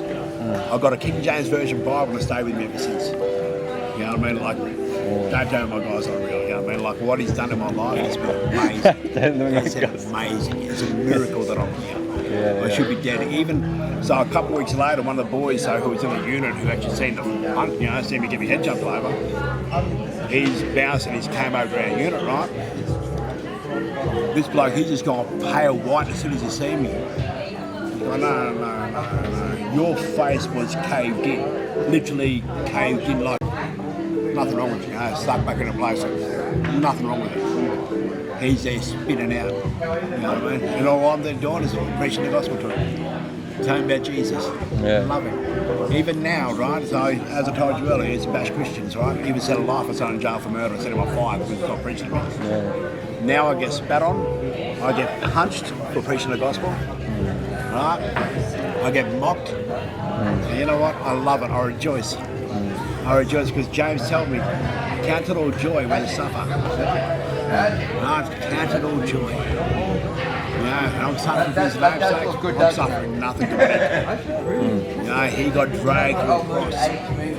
He got crucified, you know what I mean? That is love. That is love. He laid His life down for us. For God so loved the world that He gave His only begotten Son, for who believes in Him shall not perish but have everlasting life. He did not come into this world to condemn the world, but through Him the world might be saved. For those who don't believe, they condemn already. You know what I mean? He's love. So that goodness you see in Jesus Jesus. You see in yourself. It's that part of you. That love you see in yourself. It's his message. Yeah. It's Jesus. Amen. Yeah. He is love. That's his purpose, to show love, to share it. He created. So in the Old Testament you got the 10 Commandments, right, which is the law, right? Yeah. The law is only to show that we can't measure up to that. We can't, right? There's no one good enough to measure up to the 10 Commandments, except for Jesus. So he was the only one who can, right? Without sin. What Jesus done, right? In the New Testament, he broke the 10 Commandments down into 2. He left us with 2 commandments. He's gone, love the Lord your God with all your heart, mind, soul, and strength. Love your neighbour as you love yourself. Who's your neighbour? Your neighbour's your enemy. Ooh. That's a hard one. You love them all. How do I love my enemy? How do I love my enemy? We just do that. It's just something that happens. I still need to figure that out. A brother of mine, so that brother who I started the street feed with. We used to cast out demons together. We've done a lot of ministry together. I still love him as a brother. Forgive him. Everything. He's done wrong by me a few times. I let him back in my life. The last time he killed my dog. Right? So he's looking after my dog, but then he ended up putting my dog in the pound, right? So my dog was a mongrel, you know what I mean? Stuffy cross, pig dog, cross, bull terrier. Cross cattle dog, right? So bits of just as a month, right? Rowdy dog. Lovely though, it's beautiful, you know, it's beautiful dog. Match your energy though, eh? Yeah. That's what people say, is like, just like you.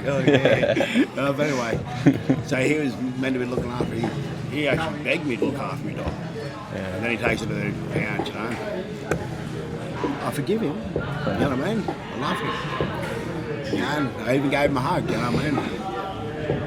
Quite a few months ago, that's what we have to do, no matter what. You know what I mean? We have to forgive. You know why? Because, see, holding on to unforgiveness is like you drinking the poison expecting the other person to die. It's not going to happen. You will die, they won't. Another thing with unforgiveness, you can hate on someone, right? It's like, I hate this person. And you see them, they're full of joy, right? They're smiling, they're rejoicing. You're just like, it wrecks yourself, it don't wreck them, you know what I mean? So the more you just let go and let God, you know what I mean? All things become new, you know what I mean? It's Let go, let God. He refreshes you, he renews you, replenishes, strengthens, empowers. You know, that's the best thing about it. Absolutely. And I think people's stories is enough to show the power of it as well. Amen. So the gospel is good, the gospel is awesome, that's what we should be preaching, the gospel. But Revelation 12:11 says that and they overcame him by the blood of the Lamb and the word of their testimony. Right? So who can deny your testimony? When I was telling it, bro, your hairs were standing up, brother. You can't deny that. You can't deny the power of God. I feel that. Yeah, I've seen that resonate in your heart too, Sophia, right? I've noticed. You know what I mean? I see it. You can't deny that. That's the power of God unto salvation. You understand? That's what saved me. Yeah, you can't deny it. Like my hairs are standing up. Every hair of my body's standing up. I feel the tangible presence of God. I feel it. I can't deny that. You know what I mean? If I can feel it, I know other people can. You understand? Because He surrounds us. Yeah, it's like through the hardship, you get enlightenment. You have to go through that. And then once you become enlightened, because you'll never look otherwise. You're not trying to look. You're so surrounded by what you're going through. Like, it's not until you're dealt with these situations, it's like, I don't have no one. You don't have no one. No one's coming at any time. So He's the only one there. Exactly. At all times. Even before coming to this faith, I was being called a warlock. So I was dressed in Brisbane, I was known as a warlock. Right? Even so, the girlfriend I was with at the time was funny, right? Walking past and this bloke's name was James, sitting in the park there down the West End, and he's doing tarots, right? And when it's like, I'm going to get mine ready. I'm like, yeah, sweet, you know what I mean? They're like, yeah, there's other person we're with, you know, they've sat down reading Melinda's cards. Renee's just looked at me, she's going, can you go over there, please? I'm like, yeah, okay, yeah. I've gone over, and she's going, can you keep going? I'm like, yeah, okay. Go right at the back of the park, you know. Like I'm like 100 metres away, right? And here's Renee just looks back at me and she's like, all they're picking up is my spirit, you know what I mean? I don't know what it is, but God has got a plan to person in my life. You know what I mean? That's why Jeremiah 29:11 stuck out to me in the Bible. For I know the plans for you, declares the Lord. Plans to prosper you, not to harm you. Plan to give you hope in the future. He is my hope. He is my future. And I know that He's called me for such a time as this. Come out to love in the community. Come out to bless them. Come out to give them hope. Hope restored. And I see it every day. Yeah, you're doing a beautiful job. Everyone in here loves you, eh? And I love them. I love everyone here. Everyone. Oh well. Yeah, I love everyone. Even the ones who hate me, I love them. You know what I mean? I love them. Yeah, I know people who get frustrated with me. Yeah, people are like, how can you do it? I can't. I didn't do it. I truly didn't. It was him. Just is now. And they're like, how can we? Don't open your heart up to it. Receive him. Stop trying. We can do nothing. You know what I mean? Like, let him. The more we let him, the more he'll cleanse us, the more he'll purify us. But the more we try, we're trying to make ourselves God. You know what I mean? Nothing's going to work. Pride, self-righteousness, you know what I mean? Arrogance, and that's what we have to die to. We have to, ego. Yeah, and that's one thing, we need to die to our egos and logos, you know what I mean? Yeah, so which is the churches and the ministries names, you know, we need to die to that. Let's come together as one, worship the Father. All truth. Yeah. That's amazing. I love Clay as well. He's awesome. Yeah, I see him in the library. Yeah, wearing his kilt. Yeah. Oh, he's not wearing it today. Yeah, sometimes we wear his kilt. Hey Ross, how are you? I think he likes his camera. Oh yeah, mate. Yeah, we're hearing his story. Luke's got a beautiful story, man. You do an amazing job, mate. Oh, so do you, Ross. You know Jesus. Yeah, he's beautiful, eh? He's a good friend. Amen. He's taking care of you? Yep. He's my husband. And you know, Mum? Diane. She's looking after me. Yeah. Diane will always be looking after you. She taught me a lot, my mum did. Yeah. And out there cannot be nice. There's scams out there, there's fake people. And look at me, Jesus Christ and Mum's up in heaven. And I talked to a lady on the train going home yesterday. And you know what I said to her? I just had a cup of tea for Mum. Yeah. That's beautiful. And what type the of tea were lady you said, drinking? so I'm meeting people in the community, and they all know my condition. And look at me, and you like that camera taking photos of me. Yeah, I love it, mate. Yeah. And this is your wife, eh? No, that's my friend. Oh yeah, I thought that might have been Luke's wife. Yeah, maybe. Yeah. Just like NDS told me, Yeah. that the NDS said I can be a dating agency. So I can set you up with a You're a wife. matchmaker.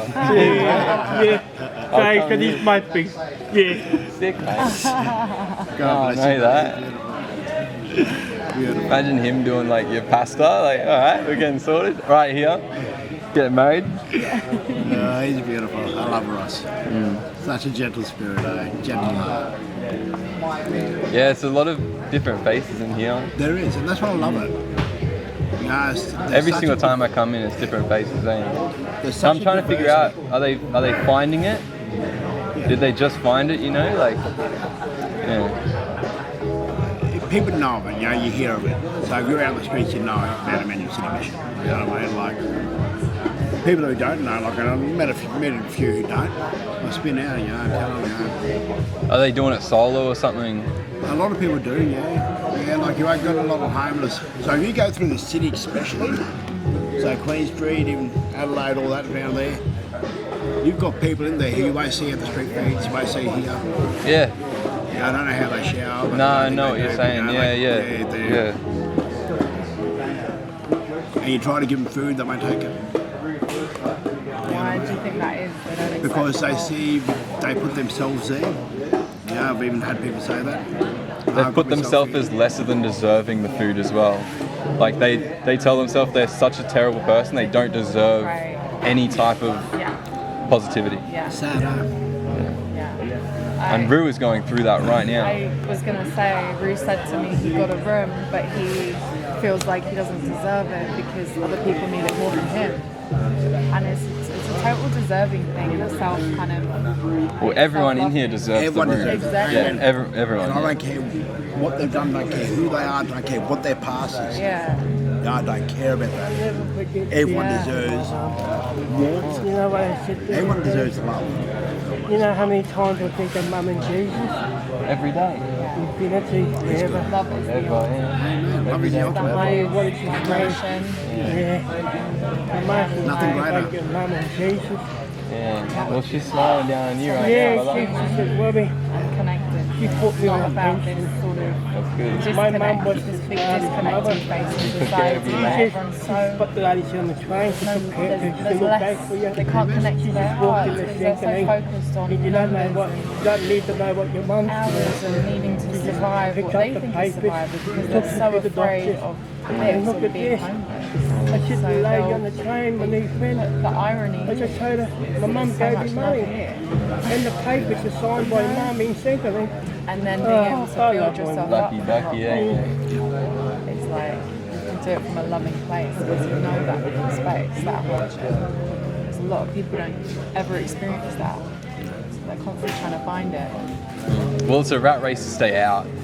Like, Yeah. if you've never been homeless, Yeah, you're a so lot of terrified. Like, a lot of so you'll fear. do anything to not face it. Yeah. And that, through that action of not facing it, you're losing so much of who you are Yeah. and who you will be. Yeah. Like I genuinely think it's like it's meant to happen to some people. Like, Yeah. I don't know. Like, I wouldn't have been the person I would be if I wouldn't go through it. Like, it completely changed my life. Makes you a way better person. Not necessarily Patient as well. Yeah, like more so much understanding. Yeah, because you're. grounded, in tune with your truth as well. People think they go out a lot. Like, if you go out clubbing and stuff, you're like, oh, I'm outside all the time. Yeah. But when you're actually outside, yeah. We're clubbing Like, inside.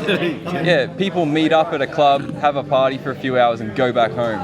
But when you don't have a home and you're outside constantly, you see it all. You see too much. Like, yeah.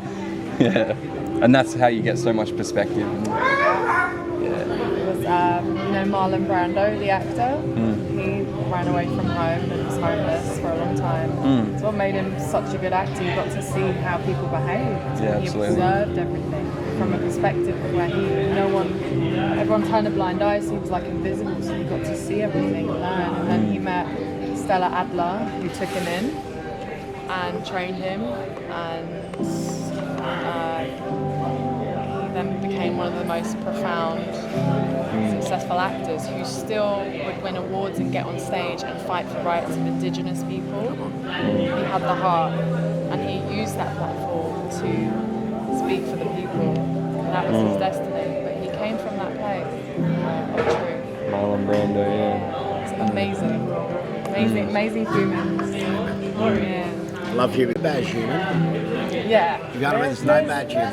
Very true. Yeah, like we do bad things, Yeah. right? And bad things can control us. Like, so when God created man, he said it was very good. You know what I mean? Then he created Eve. Why? Because it's not right for man to be alone. You know what I mean? Man needed help, mate. You know what I mean? All No that. man is an island. Needed, you know, we need companionship. We need each other. Need each other. Yeah. You know what I mean? That's what it's all about. We build a relationship. You know what I mean? It's all about relationship. Intimacy. That's what it is. Yeah. Yep, intimacy. Helping each other, accountable, building each other up, pushing each other forward, you know? Purpose. You know what I mean? So, yeah. God is good. And a lot of like influential people that do get into power that have gone through stuff like this, they just help so much. Like they're the type that go over to Africa and start villages and water wells. Like they don't just take their money and like buy materialistic shit. They actually try and give back. Like, Yeah. Is that right? which is what I want to do. Like if I get any type of success, I can't wait to bless. You know, like So you this got the world. likes of Iris Global, Iris, which is Heidi Baker. She in Mozambique. Just amazing what they do over there is beautiful. Sam Childers, right? Another known name for it, Machine Gun Preacher, right? Another one. He builds orphanages, all that kind of stuff. grabs children from sex slavery. You know what I mean? Just it's just amazing. You know what I mean? Like, you know, these are people who actually do genuinely love and help. You know what I mean? Even a sister of mine, Sarah, she goes over there and helps. You know? Where's he? Take a look. You know what I mean? You see the hearts. You know, not these ministries want to take our money. You know what I mean? Like, sponsor an orphan, sponsor this, sponsor that. Then none of the money gets to the orphan. You know what I mean? Like, that's wrong. Yeah. You know, so like, you know, it's good that I know a couple of African preachers and stuff like that. They would tell me. You see where it's going. Yeah, they'll tell me. You know what I mean? No, don't sponsor there, sponsor here. You know what I mean? That money's going to go. You know what I mean? That's what you need. You need, you know, genuine help for these people.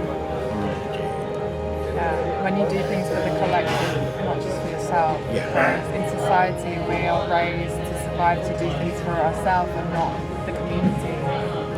Which is why I think people are missing that connection. Because it's when you do things for other people, you realise we're all connected by the same thread of love. Did you tell Lukey you want to do some filming with the Aboriginal community? Yeah, that's how it started. I got to Australia and I realised what was happening. I hadn't really, wasn't really aware of how recent the colonialisation was here. And yeah, and I got to visit Cherbourg, which is an Aboriginal community.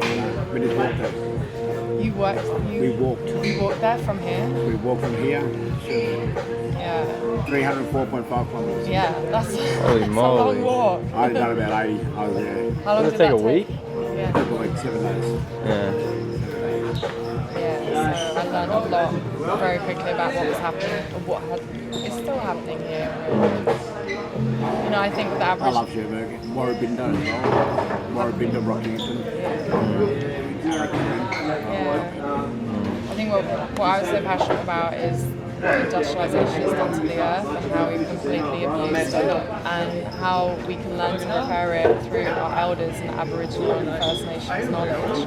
It's their way of connecting with nature and understanding how to live harmoniously with the planet is the answer to us unifying and working together to help the planet. So for me that was like, we're not separate, we need to be working together, and that knowledge, people who were here before, colonisers and respected the lands, you know, there was never any kind of issues that we face today with our soils and our foods, which then we're consuming, which then is, you know, we're not getting the right nutrients. That makes us say it's the cycle.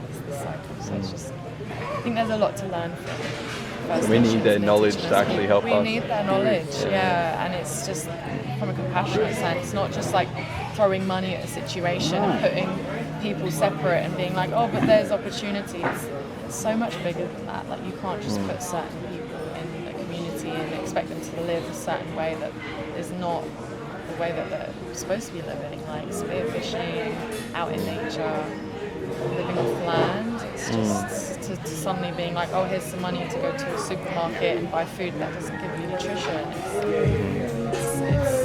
It's not like, it's just not attuned to how we're all supposed to be living. I wanted to make a documentary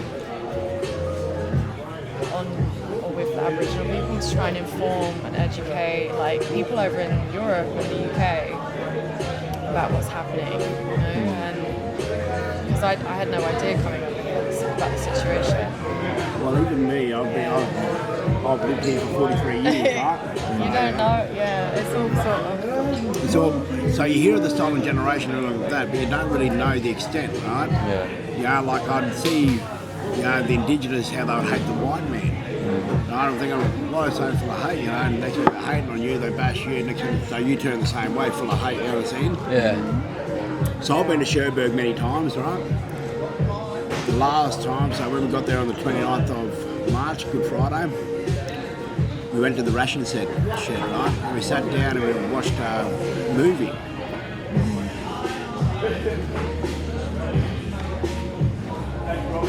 I finally got the understanding why the black man hates a white man. Even though we know it wasn't us, right? It wasn't us, right? Forgiveness needs to come, right? It truly does, right? And it is coming, as you know, reconciliation is coming. But I can understand. You know, here's people stolen. Families torn apart. Yeah. Bang, put into this, you know, to Barrenbar, right? Barrenbar put there.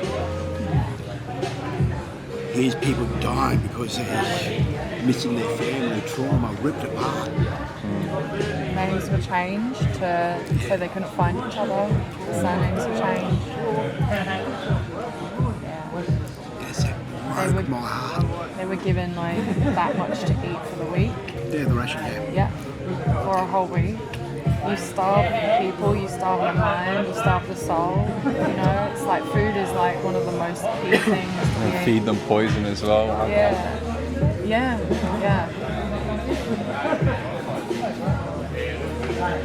I've never been to Cherbourg. It's an interesting place.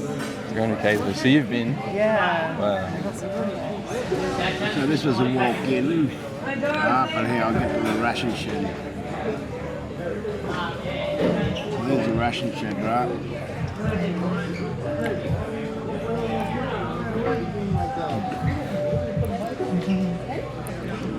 So this timeline traces the history of Cherbourg from the Barrenbar Reserve created in 1901 as a place where a dying race could live out its last days in peace to the proud and resilient town of today. So you got tradition before 1788, the 1788 invasion and 1800s annihilation. Then you got the 1890s, 1900s dispossession. 200 bucks. Yeah.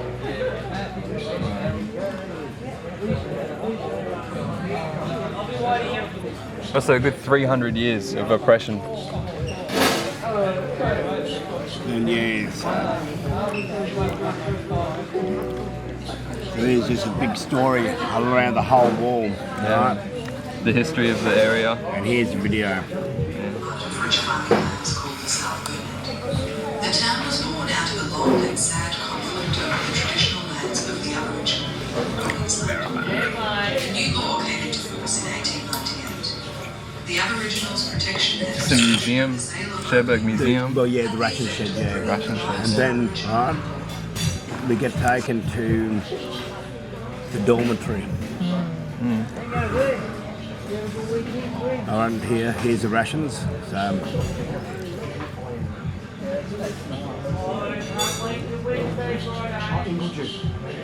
these are the That's what they were living off? Yeah, nothing, you know what I mean?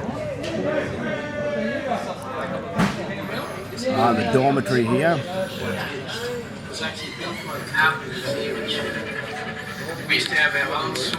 This is where the kids were getting held? I can't remember his name. Is that Tim or Ian? No. Oh no, Ian's there, yeah. So this is where the kids were getting held in the dorm? There's a boy dormitory. Yeah.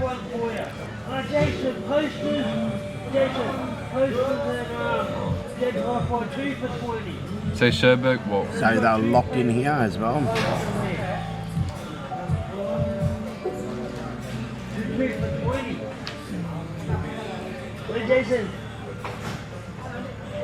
Absolutely disgusting.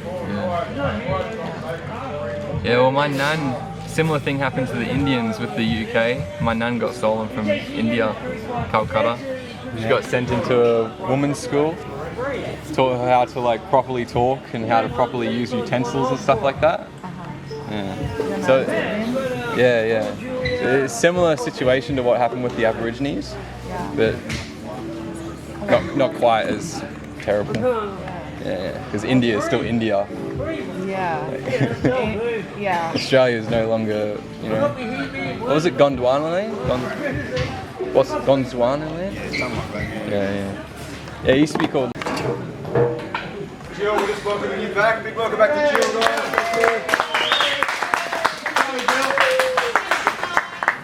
We certainly, Max did a wonderful job covering the meals, but Jill, it's just great to have your, just a wealth of person and the great gift you are to this community, the many relationships that you just so incredibly forge here, and it's more than a meal. So we're grateful you're back, and pray you're all filled up with much needed energy to continue here and to serve this city. So bless you, Jill, and to all the volunteers.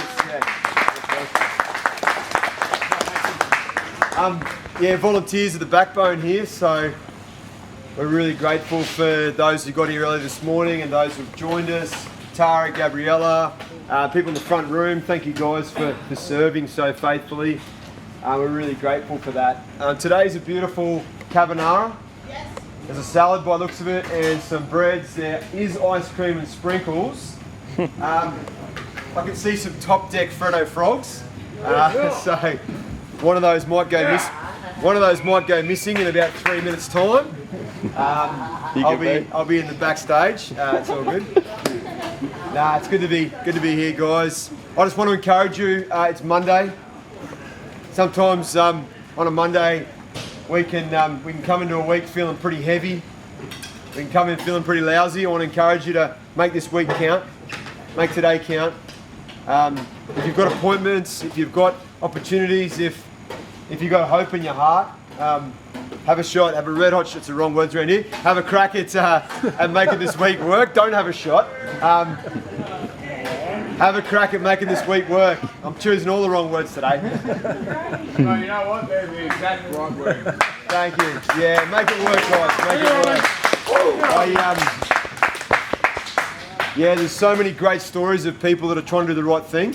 I want to encourage you to press on again this week, and for those who need a little bit of inspiration, just know there are people coming here that are trying to do the right thing. It isn't all chaos. It isn't all kind of hangover and crash and burn. There's a lot of good things happening here too, guys. So, stand up and be accounted for. Stand up and be accounted for. One of the great places we can find that grace and strength is not in my words, thank God, because you would crash and burn, but to find it in the hope that is in this room, which is something greater. We spoke about it here yesterday on Sunday. We celebrate it on this altar every Sunday. That isn't just because. That isn't just a nice idea for the little Christian clean-skinned kids. It's because we absolutely believe that Jesus Christ is the good news. He comes to bring good news to bad news and bad circumstance. Jesus is the light of the world, the scriptures tell us. I believe that light today wants to penetrate the darkness or the fogginess, the cloudiness, the weight, the madness and chaos that can be our lives at times. So we invite that force into our lives today. We thank God for the provisions in the name of the Father, Son and Holy Spirit, amen. Amen. We give thanks to a God who is good, capital G, the top G, the OG. We give thanks to a God who provides this meal for us today. God who provides helpers to provide for us and to prepare for us. We pray a special prayer for our needs and our circumstances today. Any areas that we're in desperate need of, we ask God to intervene. In special ways, we lift up our children today, all our loved ones. Sometimes we can't see a way forward, but God tells us that there's a future and a hope. So we cling to that truth today, that promise. We ask this in Jesus' mighty name. Amen. Amen. Father, Son, and Holy Spirit, amen. Appreciate the respect that's shown, guys. I know the majority of this room often aren't people of faith or there's different experiences or journeys. Thank you for showing respect to the team. It's very important to us, and I admire that. This is the most respectful room at 12 o'clock every day in the city of Brisbane. Thank you for being a part of that. Ladies, eat first. Thank you, Robbie.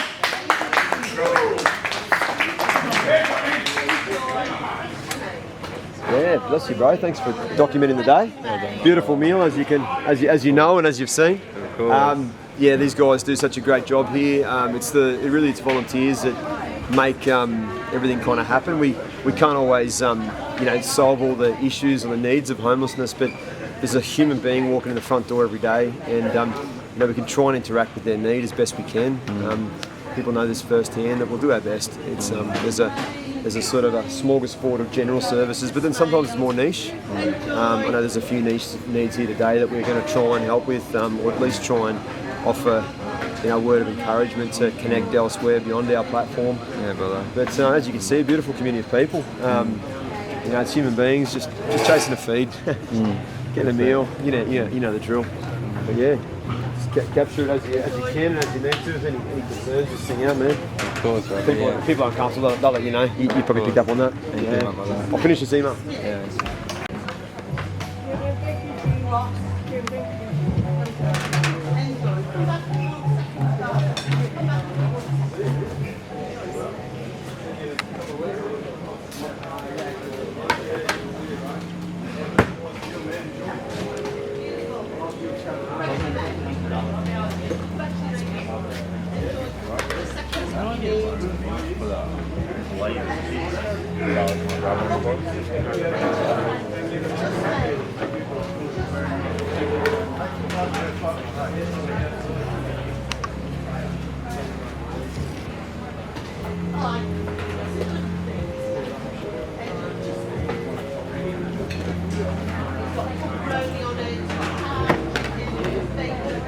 That's so cool.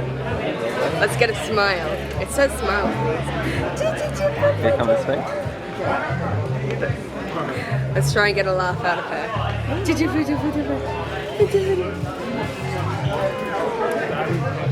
Now she's pulling funny faces.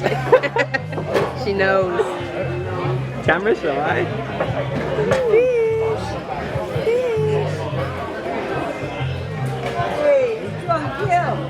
Trying to get her to laugh. Strong girl. Look at this.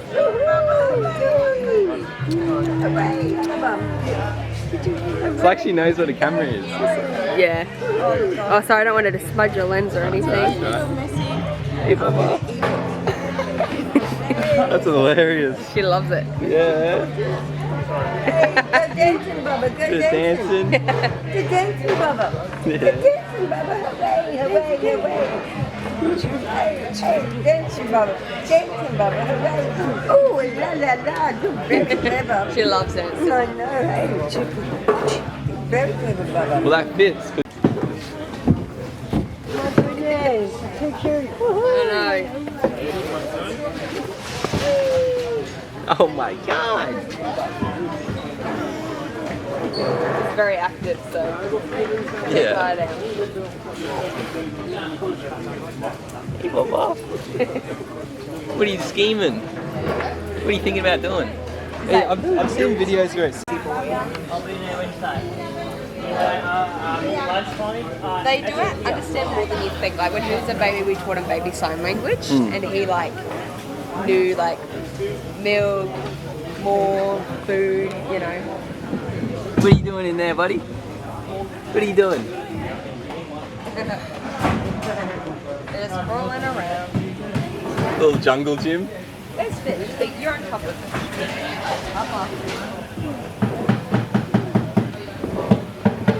Well, I can't remember what I did last night. What was your name, sorry? I'm Brandon. Brandon. I'm Yeah. Meg, Meg? by the way. Nice to meet you, Meg. Love to meet you.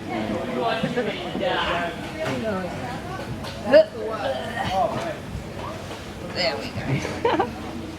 Zoe, bumped her head.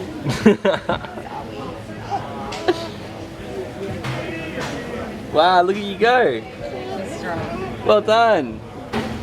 Just stood up. Well done. Thank you. Aaron, you stood up. Oh, well done, buddy. Well done. You know how to do more than that. You can run at the moment. And we'll show this too, hey? No, rip that.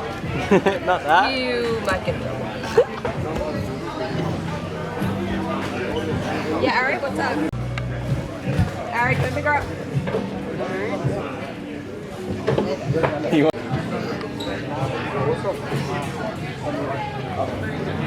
Well done.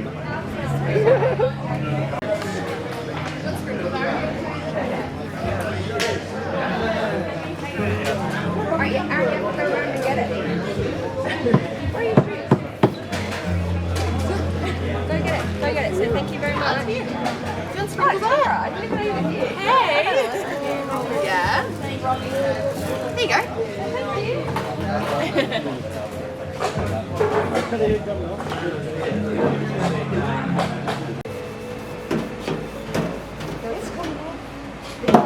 It's working well. That's all right, but next time. I don't know what they They're the best in the world. Thank you.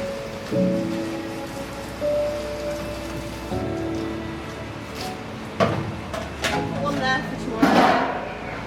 We've got one for tomorrow. Just so good for stainless.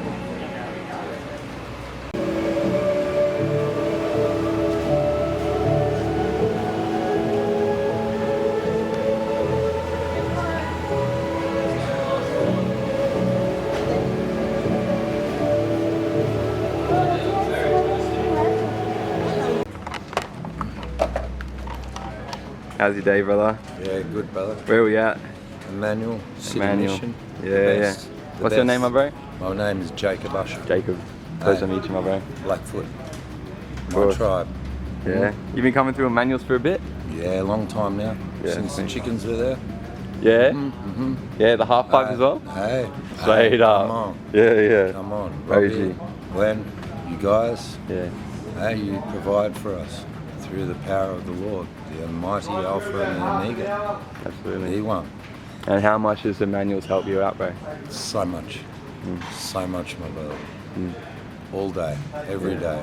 Every single person in here? Whatever I can do to give back, I will do. Yeah. You don't From the speak meal to the about it, laundry. we talk about it. Yeah. Long line, soldiers there. Grandfather, Foreign Legion. Exciting. Eh? USMC, Semper Fi. Chef. Just a man. Thank you, Just brother. a bit of clay, brother. Yeah. Doing the Lord's work. Appreciate Boom, it, my there brother. it is. You been in Brisbane for a while? 17 years on and off. And how's West End treat you? Good. Yeah, I mean, look, it gets exciting for other people. My journey is no different to any other man's. You know, you just got to care for each other, have respect for the brothers and the sisters and the mob here.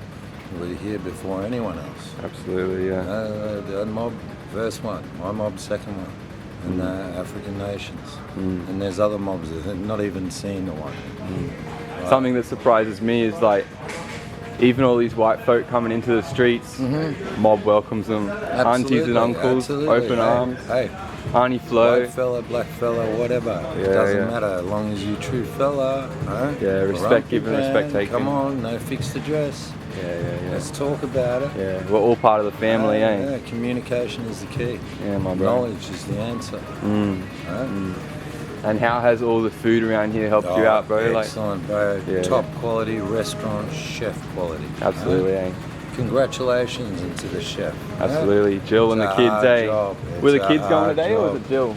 Oh, we didn't arrive here until a little bit later. Lots to do. Absolutely. Lots to do, you know. And this, well dressed by Emmanuel. Right? Yeah, Start a label. Right? That's it, eh, brother? Yes, mate. Yeah. More funding for the brothers and the sisters. Yeah. Come on. And it's such a big difference how people treat you when you're dressed proper, eh? Exactly. Grandma said, you have your shoes clean. Mine a little bit dirty now. Yeah. But I get them cleaned up. Right? Yeah. Nice shirt on. Dressed by Emmanuel. Because me, I was going South Bank every morning and afternoon. In the morning just to get, that's before I found out about this place, eh? I didn't know this place had showers, so I was going to South Bank Publix.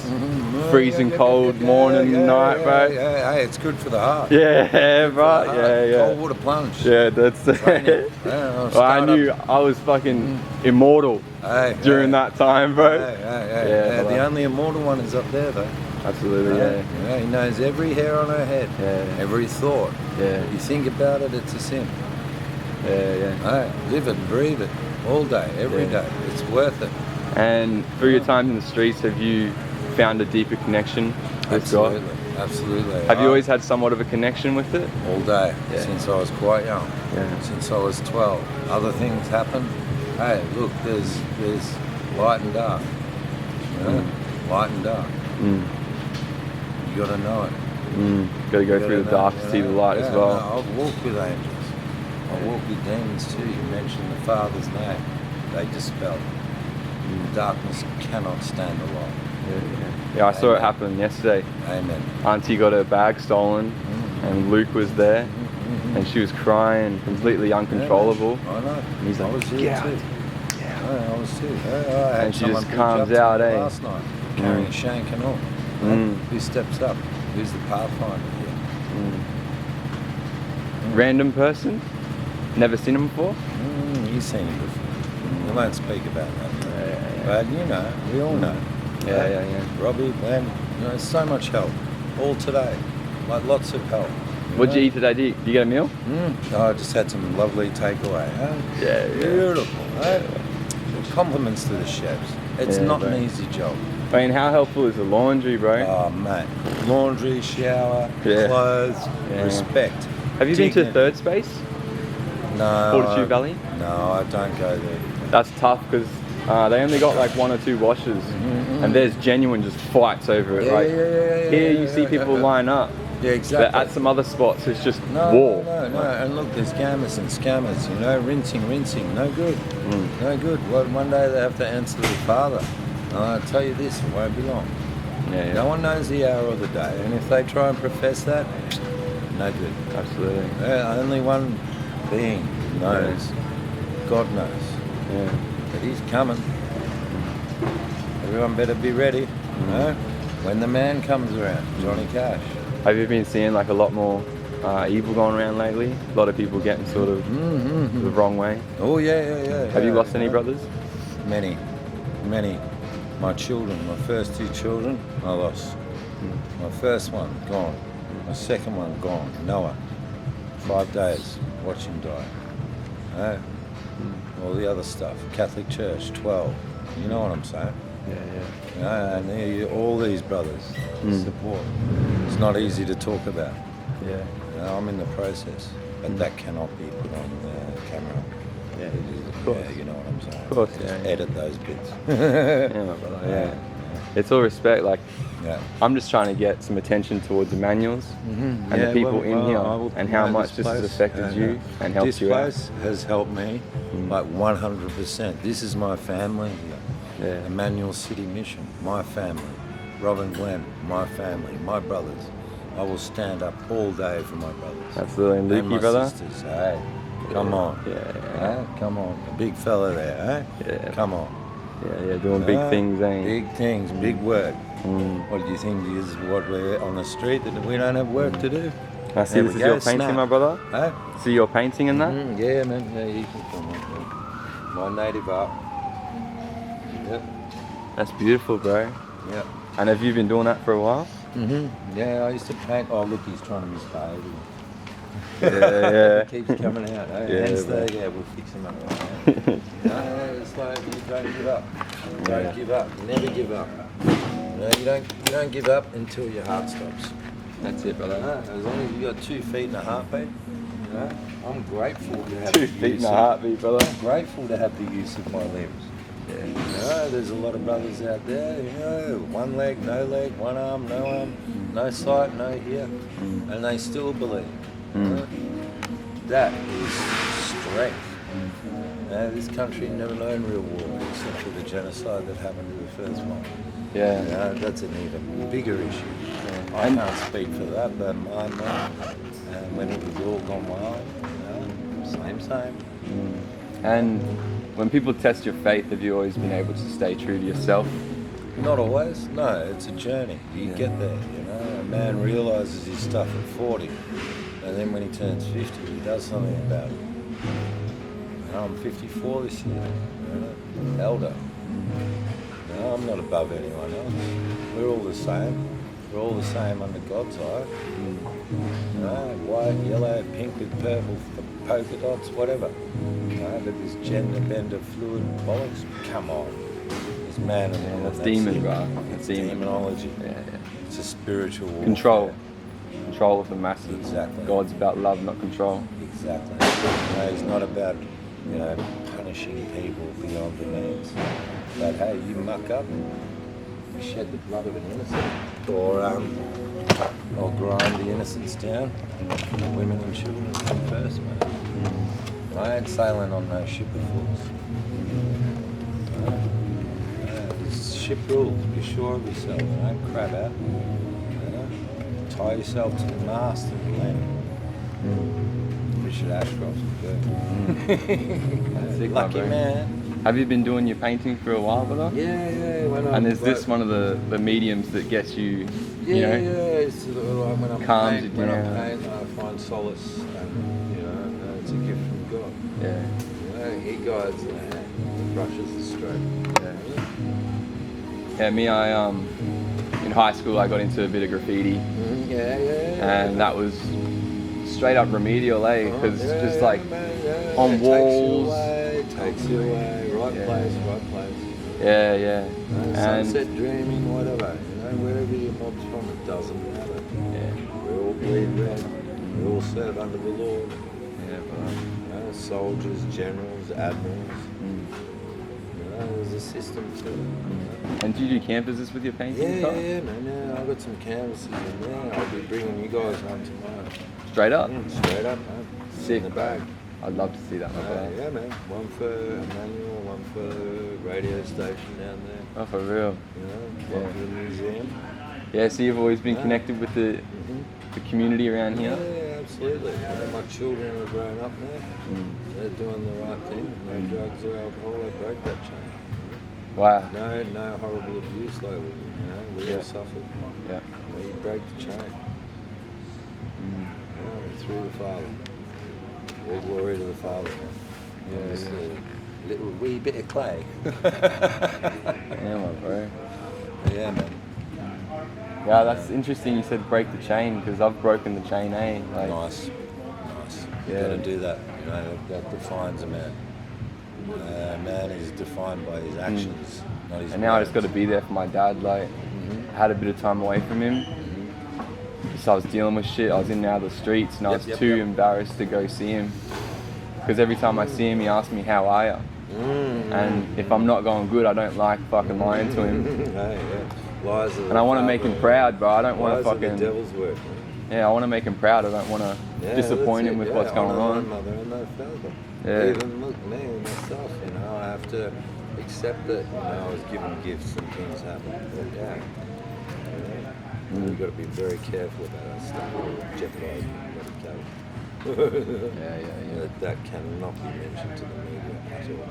Absolutely. Otherwise, my case would be thrown out. I'm already 5 months in. Long haul. Last class action. Anyway. Yeah, I got a brother going through the court system at the moment. Yeah, it gets rough. Yeah, it's too much stress, you know, added stress. Because they don't give you proper times or dates. Like, they'll keep on pushing you back, so you don't know what your fucking fate is, bro. Yeah, Like, that's what they do. It's a system of a down. You know? They're trying to go to prison. Serves, you know. Yeah, and they want people in there, bro. I saw a document on Channel 9 News. They went down to the go-between bridge here. They chatted to some fella I've never seen before. And he just got out of jail about a week or two ago. And he said that jail was better than being homeless in Brisbane City. And I was fucking interested in that, because like, there's a fair bit of freedom around this city in terms of free food, parks, you can go swimming, like there's a lot to do, barbecues and that. What about all your 5/8s and your mates and the tight knit, huh? And the people who aren't going to disrespect the rules? That's not happening out there. You got people flat out breaking the rules, rinsing, and then walk past you and grin about it. Wow. Yeah. Take someone's life with its consequences. But all the old school rules, they seem to have disappeared. Except for the few that are proper. And look, that's what I find really exciting at the moment, man. All the harlots, all the hectics, right? They're all coming to the fore. Did Jesus come for the rich? No. Who did he roll with? Straight up. Ladies of the night, people of sin. Yeah. He went straight up before anyone else. Old mate, he said, "Oh, I know who you are." Boom. Straight up. Absolutely. The Holy Spirit Worcester's the best one. He saw where the pure souls are, bro. Real people. Yeah. I appreciate your words, my brother. Bad, man. Wasn't always the case. And it's about balance. It's not about balancing scales. It's just about working for the dad, working for the father every day, all day. Sometimes it might take 2 days, 3 days, whatever. And I'll keep doing it until they snap off and this stops. Fucking oath, my brother. Hey, bro. Absolutely. All my brother. day. Bring Absolutely, it in. my brother. Hey. You're a fucking legend. Maxie! How you going, bro? Good, my brother. How's your day? Good. Yourself? Good, my bro. Good to see you, bro. What is this, bro? What's what? Do you use this for your processions? Audio stuff. Yep. You're good, nice, bro. Still got half an hour. Awesome. Yep. Jesus saved me to a place where I can fall in love with See my brother. Bless you. Yeah, you guys use this for the processions? Yeah, they use it for Jesus, take me to a like mixing audio and stuff for Sundays. Oh yeah, beautiful. How are you, Robbie? Hey, good brother, how are you? Good, my brother. How's your day? It's been good, man. Yeah, it's been a good day. Wow, the days all become one after a while, but always uniquely brilliant, inspiring, but at times challenging, brother. So yeah. But it has been a pretty good 48 hours. You know, a few little challenges. We had a real win today. We had a wallet, probably the worst case scenario, a wallet with cash go missing and go missing. Senior lady, you know, you can assume the worst. So we've learned over 10 years here that you've got to give people opportunities to do the right thing when the majority of this room know what it is to be punished for doing the wrong thing. You can keep rolling that way in life, or you can teach incentive to do the right thing, and then there's rewards. Absolutely, yeah. Doesn't mean you're necessarily, And that quick gain for what they get with the money is not worth the hurt that the woman goes through losing that money. Exactly. You know? Yeah. Good news was that I did a lunchtime announcement, as we do every day, and as you know all too well. Yeah. We thanked our maker for the food, school group for coming in. You got the kids this morning? Yeah, just sort of said, hey, listen, guys, this has happened. If it's not yours, don't touch it. A wallet's gone missing. I'm going to give people an opportunity to do the right thing. Return it to me today before I check the cameras and find out who it was, and I've got to come to you. And I want to give you an opportunity to do the right thing. Sure enough, man, 10 minutes it was back. A wallet with cash, like, come on, man, that doesn't happen in places like this. That's it. Cash is gone, it's up the arm, it's down the pipe. Absolutely. You know, cash is spent before it's received, you know what I mean? Absolutely. So really, really inspired by today's honesty and today's response to an opportunity to do right, rather than just, have to hide because you were the guy that stole it. Actually, come forward, man. Come clean, bro. Like, the whole life you've been going to jail for this kind of stuff in this room, this environment, this justice system. Do the right thing. And sure enough, man, this dude stood up, man, did the right thing. I'm sure he was embarrassed. I'm sure he was embarrassed. I'm sure he felt like a weed, man. Yeah. But so be it. Yeah. It'll pass. And for you, is that like, is that the first time he has tested you as well? This guy, for years, this particular bloke. Yeah. There was a very early kind of birthing period, I guess, the glory days, when this dude was on a different, different trajectory. He was, probably playing games more often than not, but he's come a long way, this lad. And just, but some of those old kind of thieving ways just take a while to dissipate, Especially if you see you've done it your whole life, and you see a wallet with cash and you're chasing, you're looking for a stick, or you're chasing down some gear, or you just got to pay an honest bill. You sort of, your heart jumps out of your chest for a moment, you go, absolutely. So thinking of all the possibilities rather than all the negative. Man. Yeah, even just trying to feed a family or feed a kid that you've recently got back or something. Yeah, you never know what anyone's situation is. You never know. Exactly. That's why we don't judge. We don't sort of out people for doing the wrong thing. We try to understand well why. Well, why? How do we get from that to doing the right thing and then expecting that good things flow? Just that natural law of do the right thing and good things flow. Yeah, brother. Yeah, bro. So how long have you been here, my bro? At Emmanuels, like this spot? Yeah, it'll be 10 years in June. Yeah, you guys good? Oh, yep. I'll just give you 10 minutes. Yeah. Have you told sister that we're closing? No, just give her a 5-minute notice, man. 10 years in 10 June. years in June, man. So we're in the year of 2024. That's surreal, bro. In June will be 10 years. And did you take over this spot from someone, or is this? No, it was empty. I think there might have been a mechanic here years before, but we just came in here. We opened it up as far as just an empty shell, and we haven't been able to do heaps because we're community funded. We don't get any government dollars. We just rely on the generosity of people. Yeah. So we've done 10 years of 10 years of Dude, I mission. thought you were part and part community and gov. No. You're all community. No, all community, bro. Yeah. Holy frick, dude.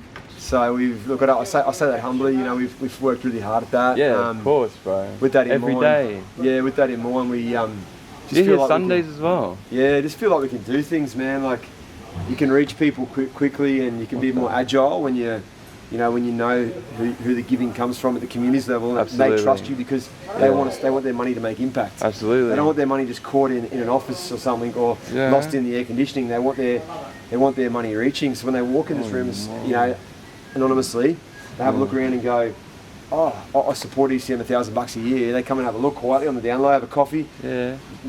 9.9 times out of 10, they walk around going, look, we're going to stay on board, man. We like this, we like to support this Rob, like this is cool. And obviously we're a registered charity, so we do everything above board. We report our incomings and outgoings on the ACNC website, so we're a registered charity, so there's incentives there for some of those business folk. How did you make this endeavour, bro?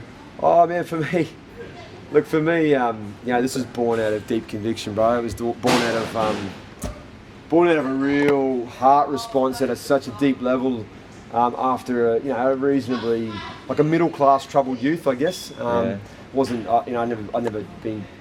I got no criminal convictions. I haven't got any charges against my name of the law of the land. Still blessed with your family. I was had a bit of a silver spoon in my mouth growing up in one sense, but I was that sort of eldest child of the church family that kind of just couldn't find his way, man. And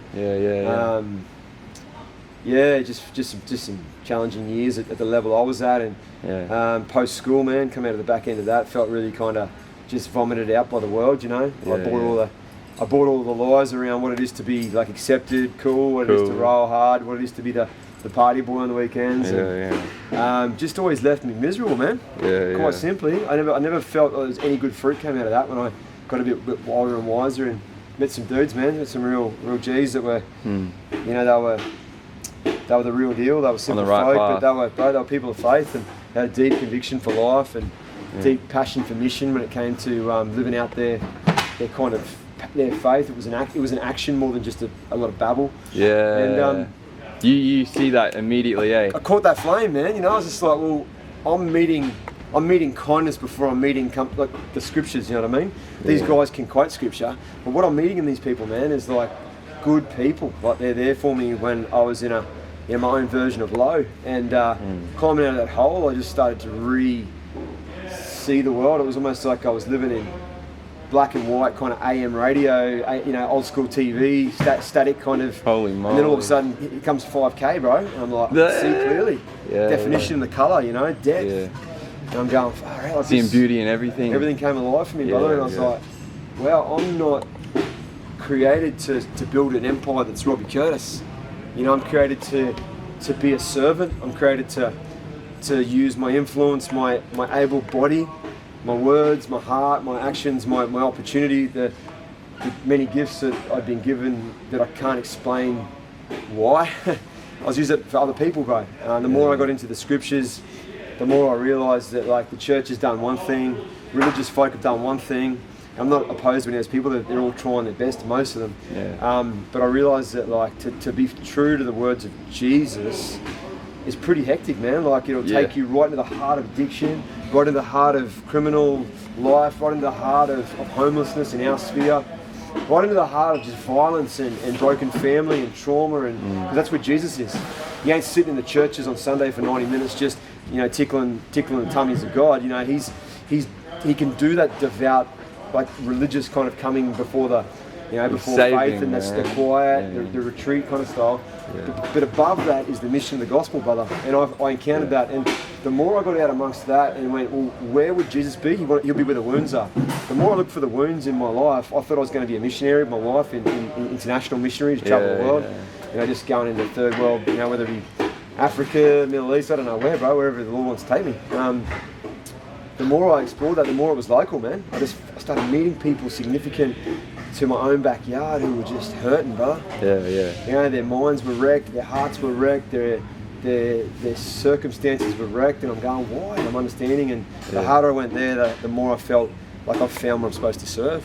I found a home for that itch of service where, like, where do you want me, God? You know, because we believe in our tradition that, you know, you're called. There's this idea of I'm called to do something for God, and often it's service, you know. And you know, Jesus said in the Bible that, you know, like, we've got to feed the hungry, clothe the naked, to welcome strangers, the orphans, the widows, to visit those in prison, those who are sick. You know, the lost sheep. He talks about that's where he is. You know, we're called to smell like the sheep. As the Good Shepherd did, and I just can't deny, bro, if you do that hard, if you do that right, and you try and be a man of integrity or a woman of integrity, people are okay with it, man. They may not come to church on Sunday, but they're okay that you're doing that if they can see tangible signs of that living. And so this room for me is the greatest expression of that experience, man. At 19, I could never have seen this. I never had the vocabulary I have today. But at 19 and a half, when I felt like a failure, I felt like I was just vomited out by the world, but I saw light in a big, long tunnel. Brother, I think today is an expression of what was being birthed in my life, and this has been a team effort. It's not a Robbie Curtis solo show, this one. Absolutely. This has been born out of a team. You know, we've got a great team, Glenn Hundreds and of Gene people. and Dave and Robbie Senior and Rita and Lukey and Jill and Max and Britt and Matt, the whole lot, you know, Mick and Tim. Big team, man, Lukey. Over the years, how many people you think have come through and helped you? Like, look, hundreds? Bro, there's been hundreds of people that have played significant roles in getting something off the ground. Hundreds of people are involved for paying for those washing machines, or, you know, these computers, or these tables and chairs. You know, this has all been, nothing here is just because. Everything has had a person behind it that has provided. And a purpose and a meaning to help as well. I can't. To continue I could go around with you every piece of furniture, every little service, and talk to you about who's behind that. It'd blow your mind. It's hundreds of, actually it wouldn't. You would expect it because you know what this place is made of. But in saying that, it would really bring profile to just how great and how kind people are, man. Absolutely, bro. So bro, it's been the story. I share it humbly, of course. I don't mean to come across too heavy, but we just know that as long as we keep the front door open, and we open it more and more as we can, as long as we are providing a neutral ground where people aren't judged, where whilst we have morals and ethical practices that we live by in our lives, those who are of faith in this camp, bro, all are welcome, man. There's no transaction. You know, you don't tick a salvation box on my list so that you can drink coffee. You just come in and have coffee, you know. But there is respect, you know. There's that baseline humanity that is required here, which is respect for fellow man. Absolutely. You disrespect the brother or sister next to you, there's a consequence. You've seen that, you know. Time to leave, brother. Get going, you know what I mean? You disrespect someone else, and there's a period of a need. There's a time of rest for a person. Going, have a rest, man. You're not coming back in today. So the standards, brother, it isn't all like one big kind of fairy tale. But as you know, and as we both know, you know, people do leverage from places like this into better stages of life. They do hinge out of a place. It may not be the only facility or only service, but they will use this platform for a period, and it said something to them. It spoke to them about their purpose, or it spoke to them about their dignity, and from that space they go, far out, man, I reckon I'm worth more than the system told me. I reckon I'm worth more than that criminal history. I reckon I'm worth more than the trauma of my childhood and how I was neglected and mistreated. I reckon I'm worth more than the violence that I've put on people or have been put onto me. And people just look again, man. They look again, and when you can see yourself in a more whole way, there's more incentive to do right, man. There's more incentive to go, I'm getting off the gear. There's more incentive to go, I'm done with prison, you know what I mean? There's more incentive to go, I'm getting the kids back, you know? I'm getting that, I'm gonna wait faithfully for that social housing to come through, and then I'm out of here. I'm getting my place, and I'm gonna live a quiet life. I'm gonna maintain. But bro, it's been good to catch up with you. I think on that note, I might wrap this place up. We've got about 5 minutes. Absolutely, my brother. 2:54. We've been doing the 3 o'clock finish for near 10 years. 7 till 3, man. 7 till 3, yeah. Surreal. So it's daytime. We stick to the light. We operate in the light. We service in the light. I mean, the face of service over here, Brother Lukey, you know, he's a volunteer this Friday, doesn't need to be here, but here he's serving. He was out last night, Roma Street. It's cool to share with you, bro, and all the best with your project and all you're doing. Bless you, Absolutely, mate. Yeah, thank you, man. Thanks so much, eh? Stick Yeah. around as long as you want to, man. We're just going to do some pack-up, so. Absolutely, mate. Yeah. Okay, let's have a look. That I was rubbish or what? I opened it up, but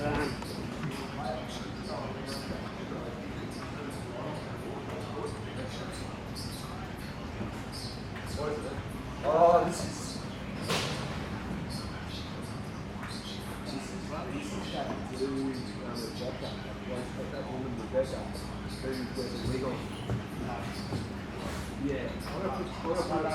I'm gonna put it aside and just let that person return. I can close it up, sister.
G'day, Nick. How are you, man? What are you up to?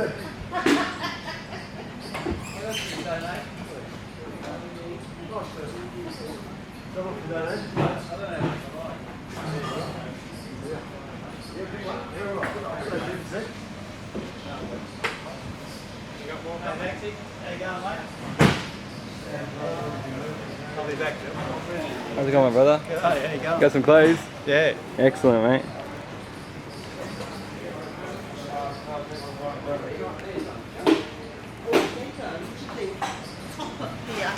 Just come this way, guys. That way. They should be up there.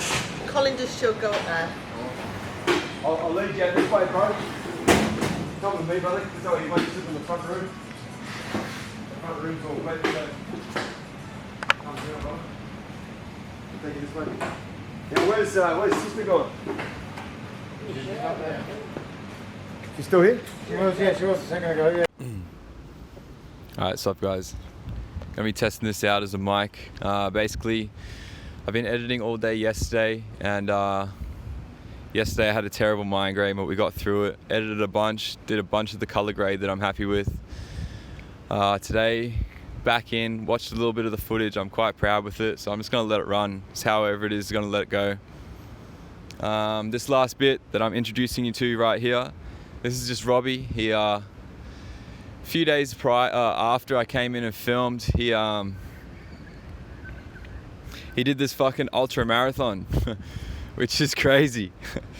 Yeah, so I'm just really proud of him. I think what he's doing is incredible. Well done, Robbie. I just wanted to inform everyone so they know like what's going on. And yeah, so this guy's mad, running ultra marathons, running Emmanuels.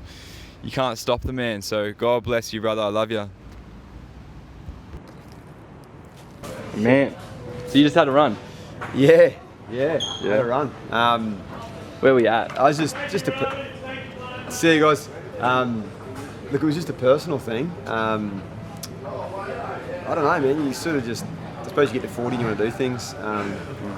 Some guys buy Ferraris.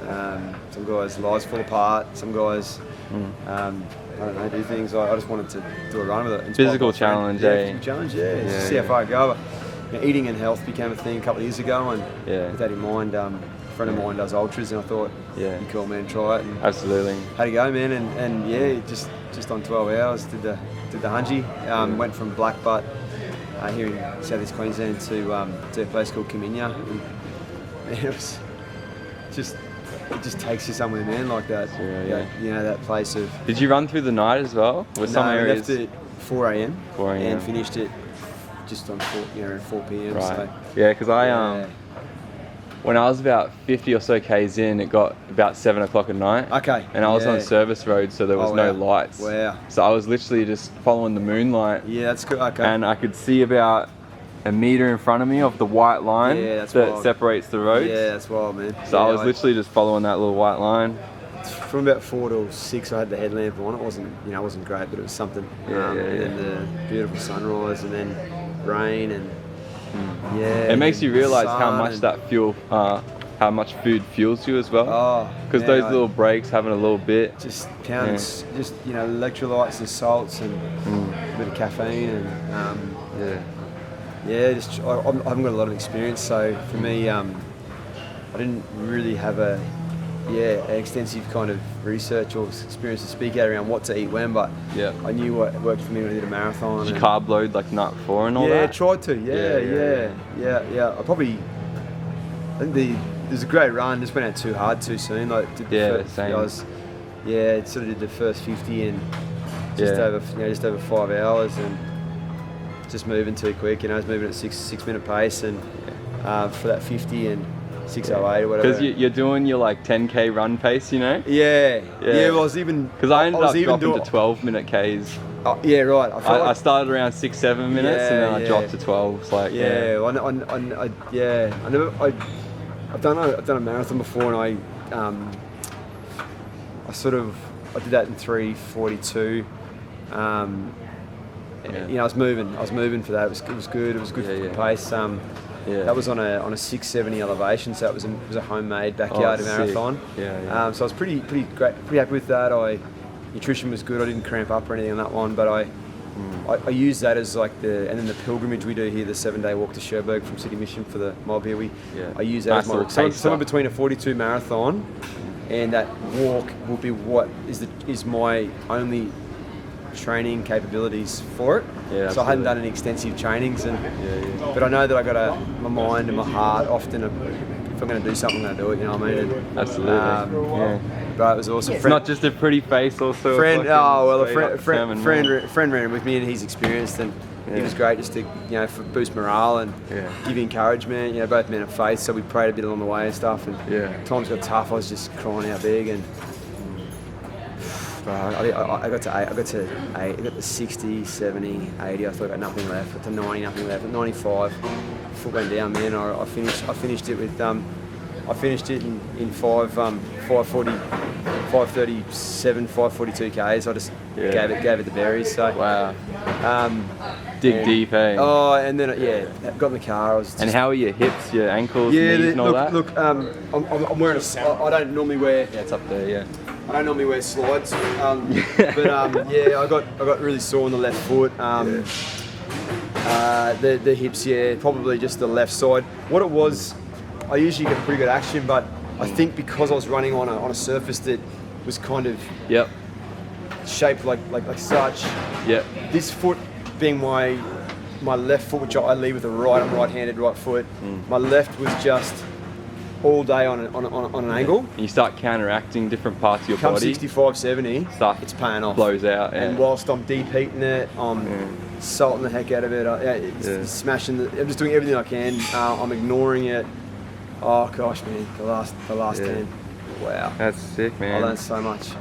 Yeah. So much about what it was to be a committed person, what it was to be, pain bearing, and I thought of these people actually. I thought of the community that I'm part of here, and I thought of just some of the isolated parts of the run. I thought, I can't see a way forward. I think how many people tell me, Rob, it feels like no one cares. I feel invisible. I feel like no one's listening. I can't see a way through, homelessness or addiction or criminal life. I thought of the mini crew, 10 years of stories through this room. It was it gave me a little bit of grace to keep going, but man, I was hurting.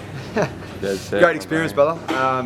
Wasn't an ECM event as such, it was just something I was doing personally, but I guess connected. The driving part of the engine room and the driving motivation is what goes on here. You think of the bros that you reach out to here, and they knew I was doing it, so I just And kept who it else down can low you and- inspire with that? Oh right, it's you know? just Yeah. I don't know, just sort of being running for them in some way, but not an organised sense, just more of a. I told the bros and the sisters, I said, listen, I'm doing this run quietly, just keep it quiet. Yeah, sick, didn't go live on the socials or anything, but they sort of said, oh, you reckon you'll be right? And I said, I don't know. What do you reckon? They said, oh, Rob, we reckon you got it, man. So hearing many of them say, you got it, man, you got it. I wanted to get it for them, you know. And then my own kids, you know, I'm a father of 7. I've got 2 sons and 5 daughters, and you know, I didn't even know that. Yeah, brother, yeah. So I was thinking of my babies and just them saying, you know, how you gonna go, Dad? No, the family thread was just going off. You know, you can do it, Dad. You can do it. 20 to go. Yeah. My wife and stuff. So. Mate, you're fucking. Yeah, it was cool, bro. It was cool. Thanks legend, for taking interest. Yeah, absolutely. And we've had a good day here. It's Anzac Day here at City Mission. We only place open in Brisbane. Yeah. When it comes to kind of community that's it. Me and Dommy were walking here, and Dom's like, "Sure, can I be open?" Yeah, no, we made a thing of Emmanuels public holidays. We shaved 2 hours off the top just because we got, you know, just trying to find the sweet spot. We've been here since 6:30 this morning, and brekkie and lunch and takeaway dinner. You know, anyone who didn't have anywhere to go, there's an option for you. You know, the Ground Zero was nothing. It was this place, you know. It was a bacon egg roll from Villanova College. It was beautiful. Options of 4 lunches of lamb, a curry, of this or that. Yeah, absolutely. You know, takeaways through the roof. You know, there's fruit from Simon George and Sons. There's all sorts of goodies here today, man. Cold drinks from some of the schools. So it was, I mean, there was no reason for anyone to be absolutely stuck with nothing. But you know, that doesn't solve the fact that people sleep on the street tonight. You know, we feel stuff about that. We're conscious of that. We don't want to be insensitive to that. But hopefully, provide a little bit of cushioning for the, you know, for just how tough that life can be, bro. Absolutely, as many know, you know. So yeah, so best of luck with the project, man. Thank you, my bro. Yeah, I might join these volunteers in packing up. Absolutely, my bro. Yeah. Hey, good on you, bro. Give us a word. You need anything help, bro? I think